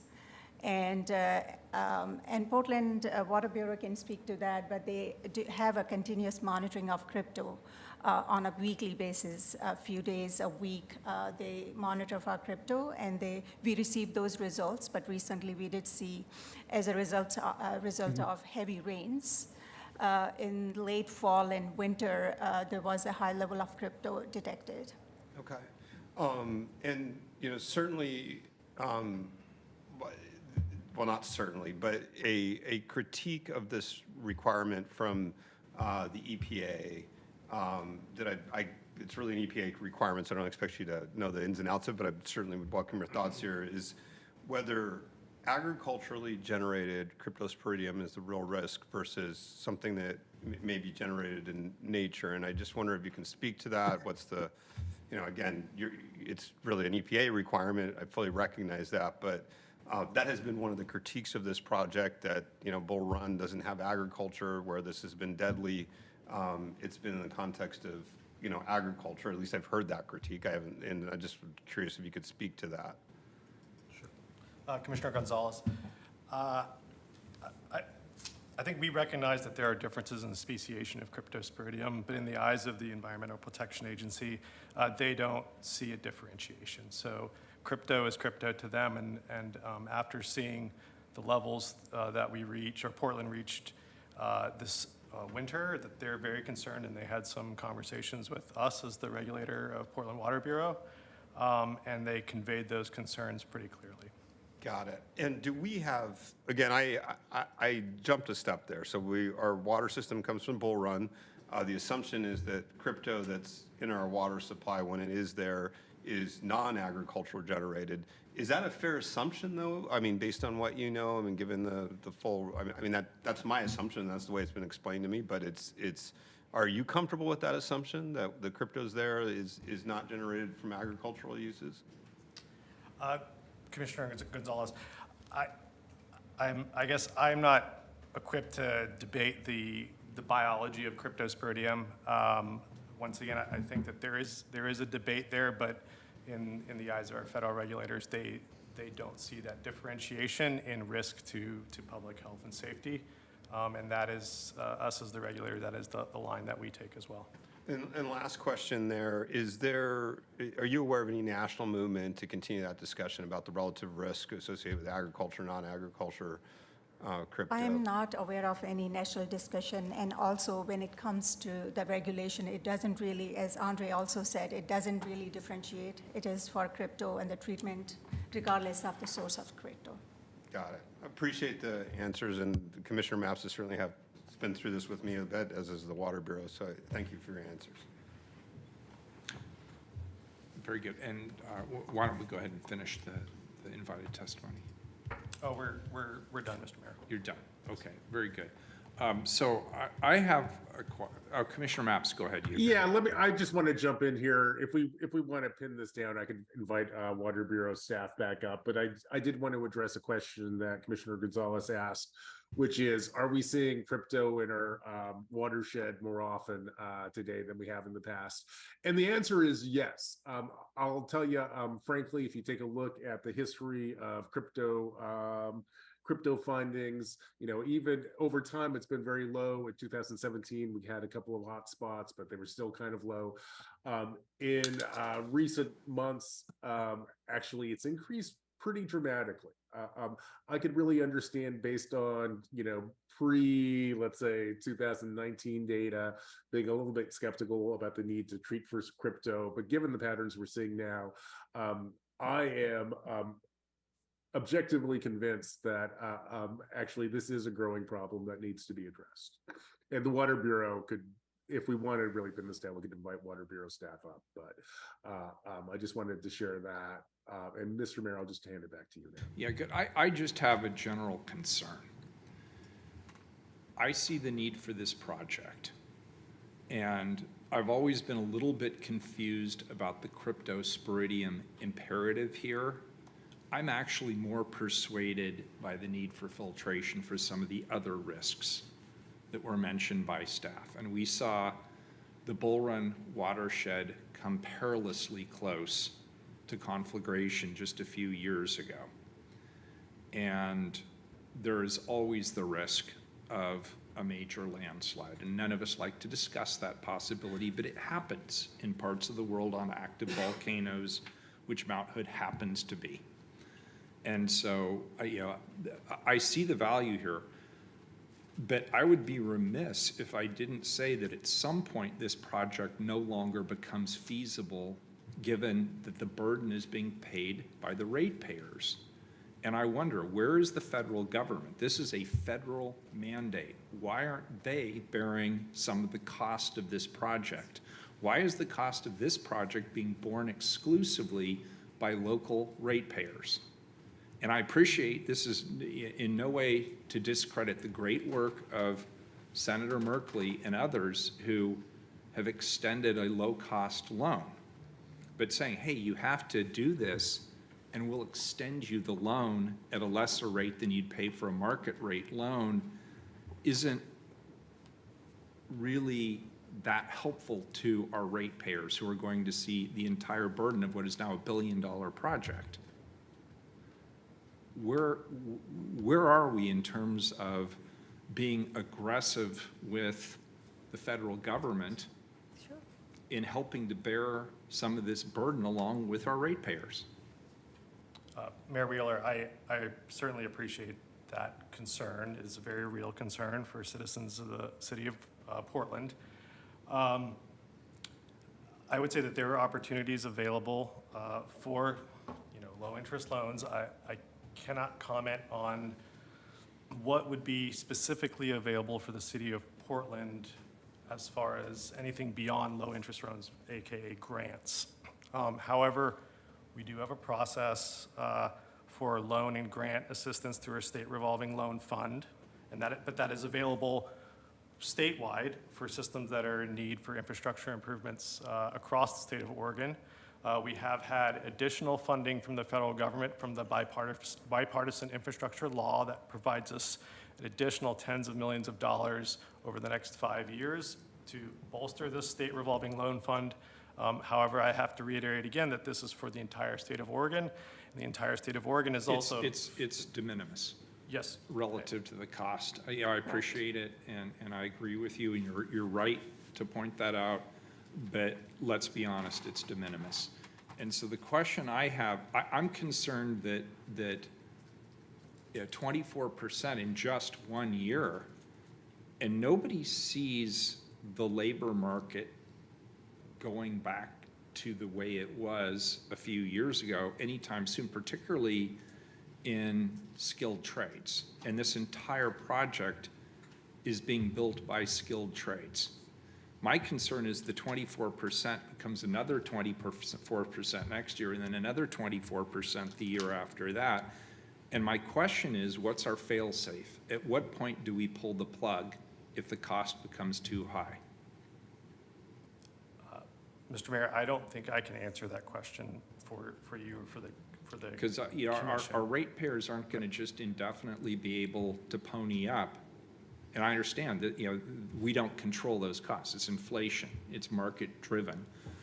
But I just have to express that concern that the rapid escalation of the cost of our largest ever capital construction project is extremely alarming.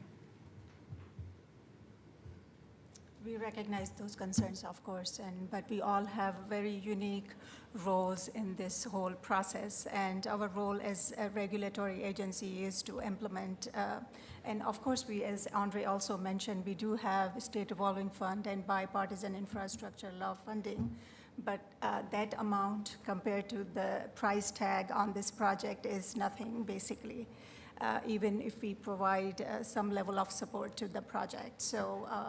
Good. So the first time we heard this presentation, and I'm not even sure any of my colleagues were here, I was shocked to find out that the pipes were not included. Is everything now included here? Is this, I am seeing head nods in the back. Yes, everything is now included. There are no other additional ancillary costs that could be wrapped up into the cost of this project that I've not been made aware of? Hi, Mayor. Again, Jody Inman, Hey, Chief Jody. Engineer. Thank you. We have included all of the components of the work in this project. The only thing we have are unknown unknowns. So, we could always encounter something as we begin to dig. We could always encounter something as we do tunneling. We could always also have something come out of the land use process that we are currently in the middle of. That is why we have continued to include the contingency in this project, even though we have achieved 100% design. So we are confident in what it is we're building. We recognize that there are still unknowns, and we are requesting the funding to be able to continue that contingency to help us be able to address those. And I appreciate that, and thank you for your forthrightness on this. And last but not least, and we'll move to public testimony, we just extended the contract of our federal lobbyist. In my opinion, they happen to be very good, and they are very well connected. And I would really encourage you all to reach out to them and frankly ask them to start putting the heat on the federal government, because I cannot believe we are the only jurisdiction experiencing significant bleed out on our cost estimates as a result of inflation. We are not the only jurisdiction. I think one of the things you see is a lot of infrastructure financing has been to what is visible, the transportation network. It's easy to see bridges failing, roads failing. Your buried systems, sewer, storm, water, are typically less easy to see the asset condition deterioration. I think there have been several, national and local, not local, thankfully, national events of the past few years that are really starting to raise awareness of those utilities aging and needing investment as well. It's just now we need the federal government to help support that increased awareness. All right, thank you. I appreciate it. Thank you. Commissioner Mapps, did you have another comment? Yeah, Mr. Mayor, I want to state for the record that I share your concerns and frankly, your frustration. I do want to reassure you and other members of council that we have been in dialogue with government relations around this matter. Indeed, even earlier this month, I was in Washington, D.C., where I met with our local congressional delegation to talk about several projects that are important to the city of Portland, including this one. And I'll also be transparent right now. There's no silver bullet coming out of Washington at this moment to fix this, but we will continue to maintain that conversation with our partners in Washington. Thank you. Appreciate that. Public testimony. How many folks do we have signed up? We have 3 people signed up. All right. First up is Robert Butler. Twice in one day. Thank you for being here.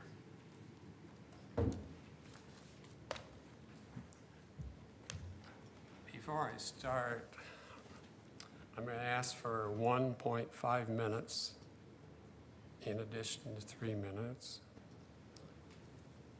Because the last time I was before City Council, you probably know where it was. The person before me went long, and the bell ringer made up for that by cutting me in less than half of my testimony. Okay, I'll tell you what, since we only have 3 people, we will give all 3 of you 4 minutes. How's that for a compromise? 4.5 minutes. 4. You're on. Go. So, well, I was really relieved to hear some questions from City Council. Disappointed that the commissioner is having terrible luck in Washington, D.C. And so I'm going to say, first of all, it's all hands on deck. That's all hands on deck to put pressure on Washington, D.C. Okay, so, yeah, I really wish we had a better report, a terrible report from Home Health Authority. No facts, no figures, no charts, no statistics, no lab results. Just, it's important. So that's too bad. And I think they owe us a report. They owe us a re-examination of where we are today and the results of the tests today. I'll give you an example. Crypto, very common in the United States. Do you know that? Very common. Want to know how common? 700,000 cases a year. What is the medication for, or treatment for crypto? Do nothing. You don't take medication, you don't do anything, because it just goes away. God takes care of it. Yeah, they mentioned if you were, had AIDS And crypto, you're going to have diarrhea for maybe the rest of your life. Is someone going to die in Oregon because of crypto? And the water, the best watershed in the United States, is someone going to die? Well, if you look at the percentage, 700,000 people at 3.2 million population of the United States, and the fact that Portland Water Bureau is only a million people, the chances of someone dying in the United States, well, only be 1,000 cases of it in the state of Oregon. So the chances of someone dying, zero. Essentially zero. So what is the point? Our health authority is the one that revoked us. Good God. What was the first thing that Governor Keetok, what's her name? Keetok, did when she became in office? What was the first thing she did? She fired him. That incompetent was fired. And they come here and they expect my credibility? I hope not. So, they got a lot more to show. Now, way too much reliant upon them. All hands on deck. This is a huge waste. This is not our first rodeo. Do you remember Retson? Retson. That's why all our reservoirs are out of water. Retson was a poison that all this reservoir work was for, and the most stupid idea in the United States. No one in Oregon has ever died or will die of Retson, no matter what. This is not our first rodeo. I'd go on, but this report is incomplete. Thank you, sir. We need better analysis, and we need the facts and the figures. Thank you. Thank you. Next individual, please. Next up, we have Carrie Richter. Carrie, 4 minutes. Name for the record, please.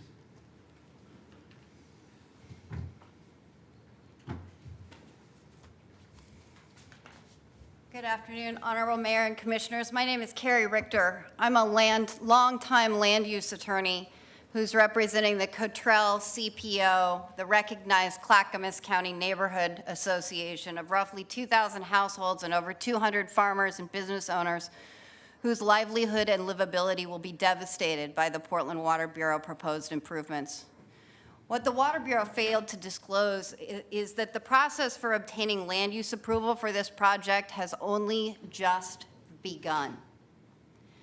This project is located almost entirely on high-value farmland and multiple-use agricultural land that is protected under state and local land use laws for farm and forest uses. As a result, this development is not permitted as a matter of right, but can be approved only where demanding conditional use criteria are satisfied. These criteria favor protection for farmers. This project, it was mentioned, also spans 2 counties, requiring 2 separate discretionary conditional use review processes before hearings officers in both Multnomah County and Clackamas County. The initial hearing for the Multnomah County review will start this Friday. As a preview, farm protection groups from around the state will be testifying in opposition to the detrimental impacts this facility will have on the highest quality and most productive agricultural land in the state of Oregon. It's the nursery stock industry, one of the state's most lucrative activities, farming activity. The Clackamas County review, which is yet to start, has been placed on indefinite hold, meaning that the city is months away, at least, from getting approval. Both of these county decisions are appealable to the Land Use Board of Appeals, which are appealable to the Land Use Board of Appeals, which review typically takes 5 or 6 months. I believe a strong case can be made for asking LUBA to stay all future construction pending review, given the irreparable damage construction of this scale will have on the farming economy. According to the Portland Water Bureau, current program funding needs have increased by about 24% from the $1.483 billion to $1.839 billion, which is coupled with the $116 million spent so far. The new grand total will be $1.955 billion. This total does not include additional costs imposed by conditions of approval for the 2 county land use reviews, attorney fees, or costs associated with this delay. The CMGC contracts provide for site preparation and earthwork to begin on September 1st. And the risk contingency provides that any delays in this schedule will be solely the responsibility of the owner. I understand that these work deadlines can't be missed, and they are likely reverse engineered to meet the terms of the 2017 bilateral compliance agreement with the Oregon Health Authority. But by the plain terms of the agreement, this agreement is renegotiable. It is a bilateral agreement. It can be renegotiated to provide a different solution. At the very least, the unknown cost and time associated with obtaining the necessary land use approvals that will fall entirely on the city demand delaying execution of any further construction commitments at this time. I thank you very much for your time and attention. Thank you. Next up, we have David Shapiro online. Welcome. Hello, Hi. this is David Shapiro. I am a resident of Lusted Road. I will be directly affected by the construction of this project, but my main concern for addressing you, Mayor Wheeler and honored commissioners, is the gargantuan waste of money that is going to happen and the unspoken environmental impact waiting in not only the construction of this facility, but how they plan on executing the continual maintenance. Because nobody has addressed the fact that these caking chemicals that are going to need to be imported to filter this water, they're going to come on a boat, they're going to come to the port of San Diego, they're probably going to be made in China. Think of the environmental impact of the continual delivery of these gigantic boats bringing over the caking agents so that it could be trucked up from the port of San Diego to Portland and then driven on country roads that cannot support the weight and the amount of vehicles all hours of the day and night. I will be speaking on Friday to the impact on the animals themselves, which nobody has brought up because lots of animals will die. Elk, bobcat, mountain lion, you name it. They're all there. I have lots of proof of that.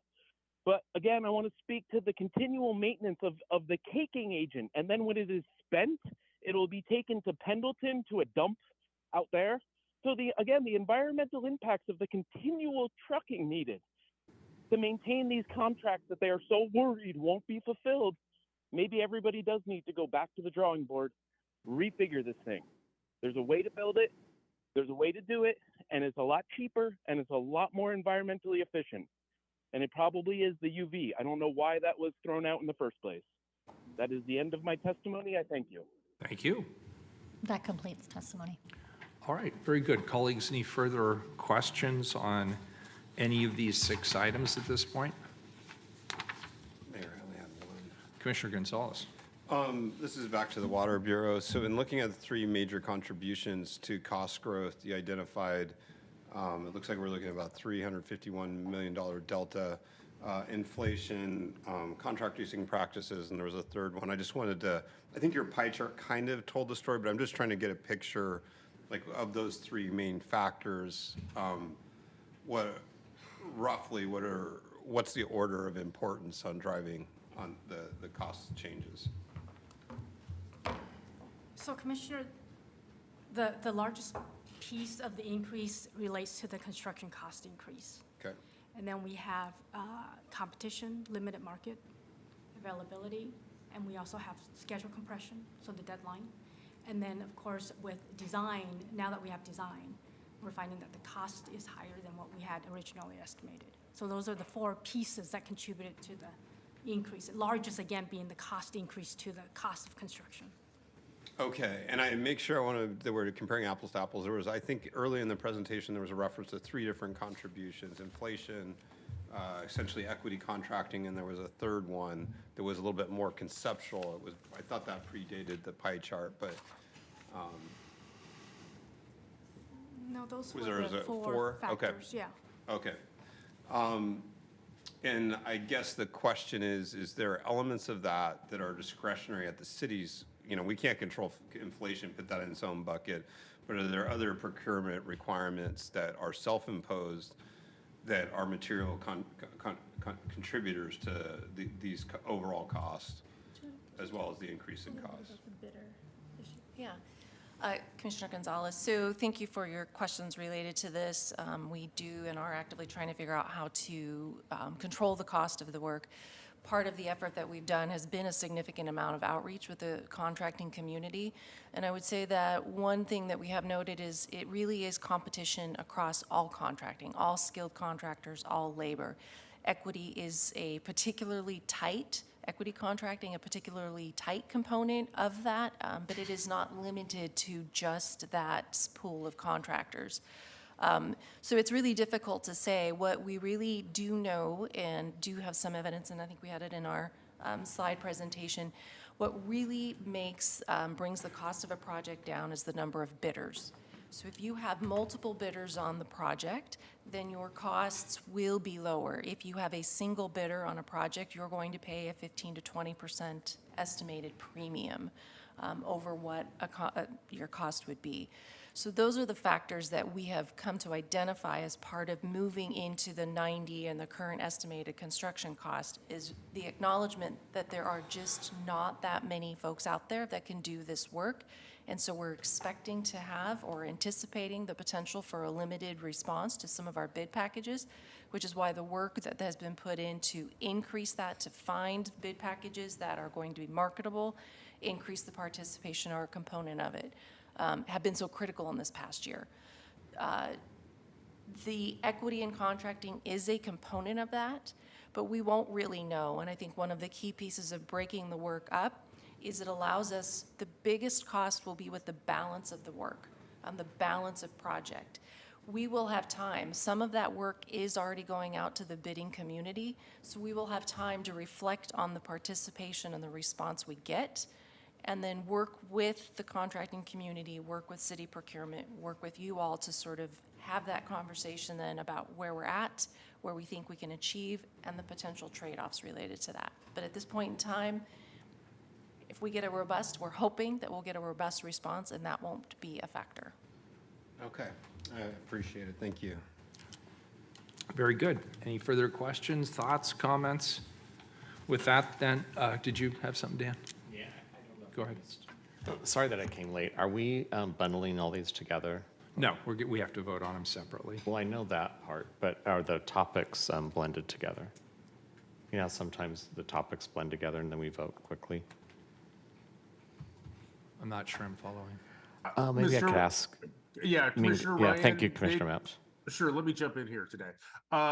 So what we're gonna do, we have 4 reports today. Right. 561, 562, 565, and 566.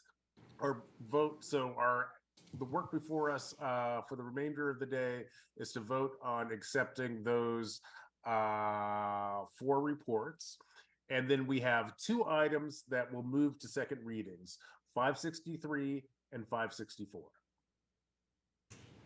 Okay, that's helpful because some of my questions might be in the other ones. Yeah. All right. I think when I was listening to what you were saying, I was preparing myself. You said it's hard to find in the market minority contractors for this work. Is that what you were saying? I think, there's so much work and that's being targeted, especially as you move to the regional type efforts that's focused at the firms. And infrastructure in particular is an area where I know we're really hoping to see some success come out of the COEP and other funding programs to really grow equity contractors in those arenas, because it does tend to be an area that can be challenging to find a deep pool. But I know, that's been part of why it's been so critical to work with the CPO, or Chief Procurement Office, and Fair Contracting Forum, all of those to build that pool. Okay, good. Well, the comment here then is that because, as it was mentioned, this is our largest project ever, and it's approaching 2 billion, it looks like. And we've talked, since I've been here, a lot about the importance, and we obviously need to do a lot of extensive outreach to land that. So it's more of a comment, but I just wanted to not put words in your mouth, but just make sure I was present for that moment.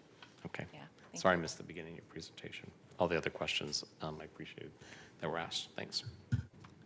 Great. Item number 561, a report. I will accept a motion to accept the report. So moved. Commissioner Maps moves. Can I get a second? Second. Commissioner Ryan seconds. Any further discussion? Seeing none, please call the roll. Ryan, Well, thank you all for this report that I walked into. It was well done, and I know you've also met with me on a Friday a couple weeks ago at 4:30, and it was apparent that the cost overruns were obviously out of our control in many respects. I thought the testimony that really did talk about all hands on deck with the federal purse, obviously everyone was celebrating the infrastructure bill passage, and we think we have a good case to make here. So Commissioner Maps, know that we're all here, at least I know that I'm here to work with you in any way I can to help with that. We know that the upgrade of this infrastructure is so important. No one can think of a more important asset than having clean water. And it's also Portland playing to its strengths, since we're so fortunate to have this in our backyard. This project needs to keep moving along. I don't want to get in the way of it. I vote aye. Gonzalez, I vote aye. Maps, I want to thank staff and our invited guest for their testimony today. I also really appreciate the dialogue that we have had with members of council. I do want to reassure council and the people of Portland that I will continue to work with the Water Bureau and especially our federal partners to try to leverage resources to support this mission critical project. I vote aye. Rubio, I want to thank Commissioner Maps and Director Salmer and the team at the Water Bureau for this presentation. I want to appreciate all the complexities of this project, and I also want to acknowledge the work and the problem solving that you all have done for hours and hours that has gone into addressing all of these issues, especially the cost overrun. This is really a critical piece of our infrastructure, and we have a commitment to meeting these requirements, and so we need to move forward on the project. So I'm here to be a partner. We'll also continue hoping that we find unexpected new ways to mitigate the financial impact of this.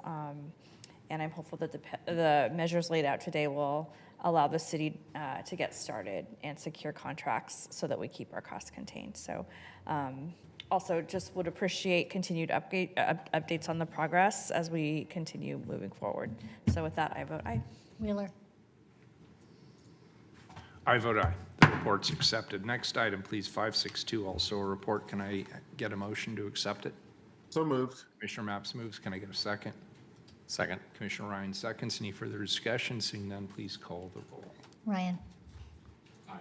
Gonzalez, Aye. Maps, Aye. Rubio, Aye. Wheeler, Aye. The report is accepted. Item 563 is a first reading of a non-emergency ordinance. It moves to second reading. Item 564, please, is a, read 564, sorry. you want me to read it again? Yeah. Mr. Mayor, I think that's a second reading. No, it's a first reading, but don't you have to read it? Oh, whatever. I read it as part Let's of save the. time. 564 is a first reading of a non-emergency ordinance. It moves to second reading. 565 is a report. Can I entertain a motion to accept it? So moved.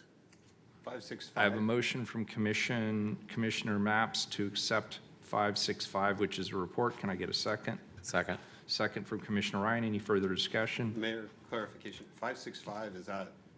565 is a first reading of a non-emergency ordinance. It's been moved to second reading. So it's not an acceptance of report. That's 565 is an acceptance of a report. We now have a motion from Commissioner Maps and a second from Commissioner Ryan. Any further discussion? So to We're on clarify. 565. It's a report. It's been motioned, it's been seconded. Is there any further discussion on 565? I think I'm clarified. Very good. Please call the roll. Confusing. Ryan, aye. Gonzalez, Bear with me 1 second.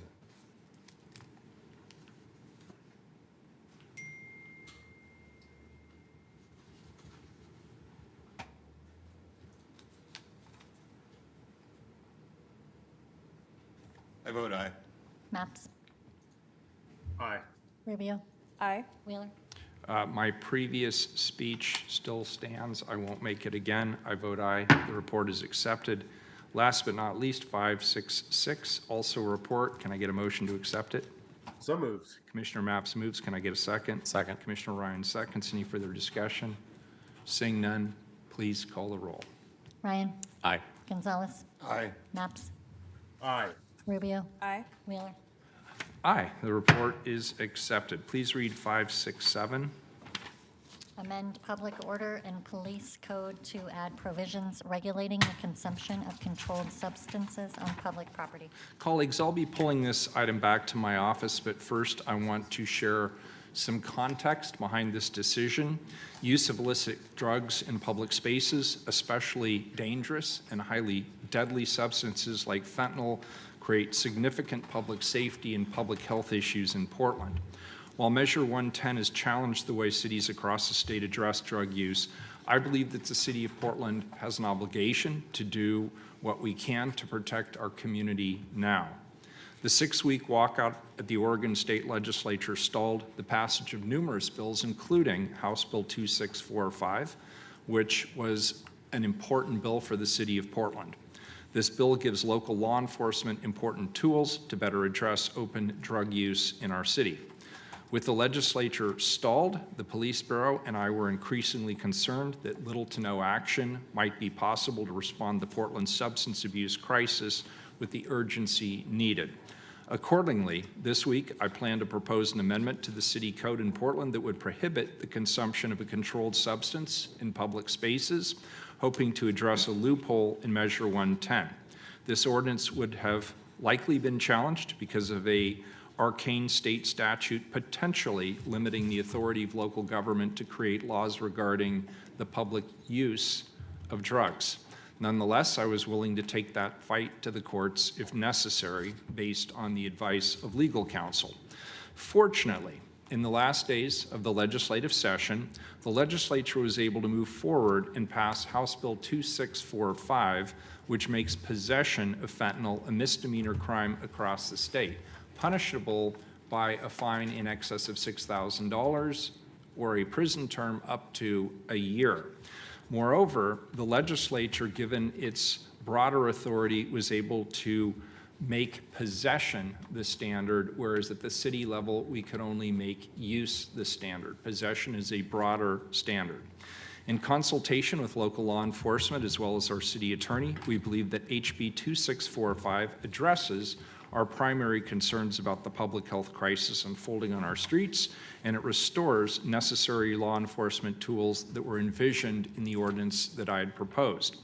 Therefore, it is no longer necessary to pass an ordinance at the local level, and I will be withdrawing my proposed ordinance.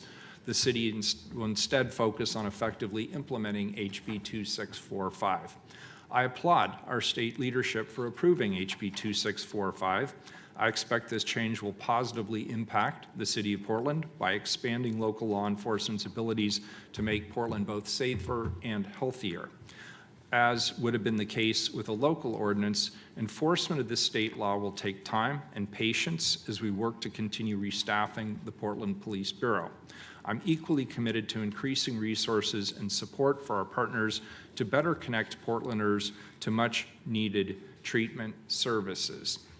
I was asked a question this morning about fentanyl and the seriousness of the issue of fentanyl on our streets, and I want to tell you it is extremely urgent that we address this crisis. Fentanyl is now the #1 killer of adults 50 and under in the United States. Thank you. This item is pulled back to my office, and we are adjourned.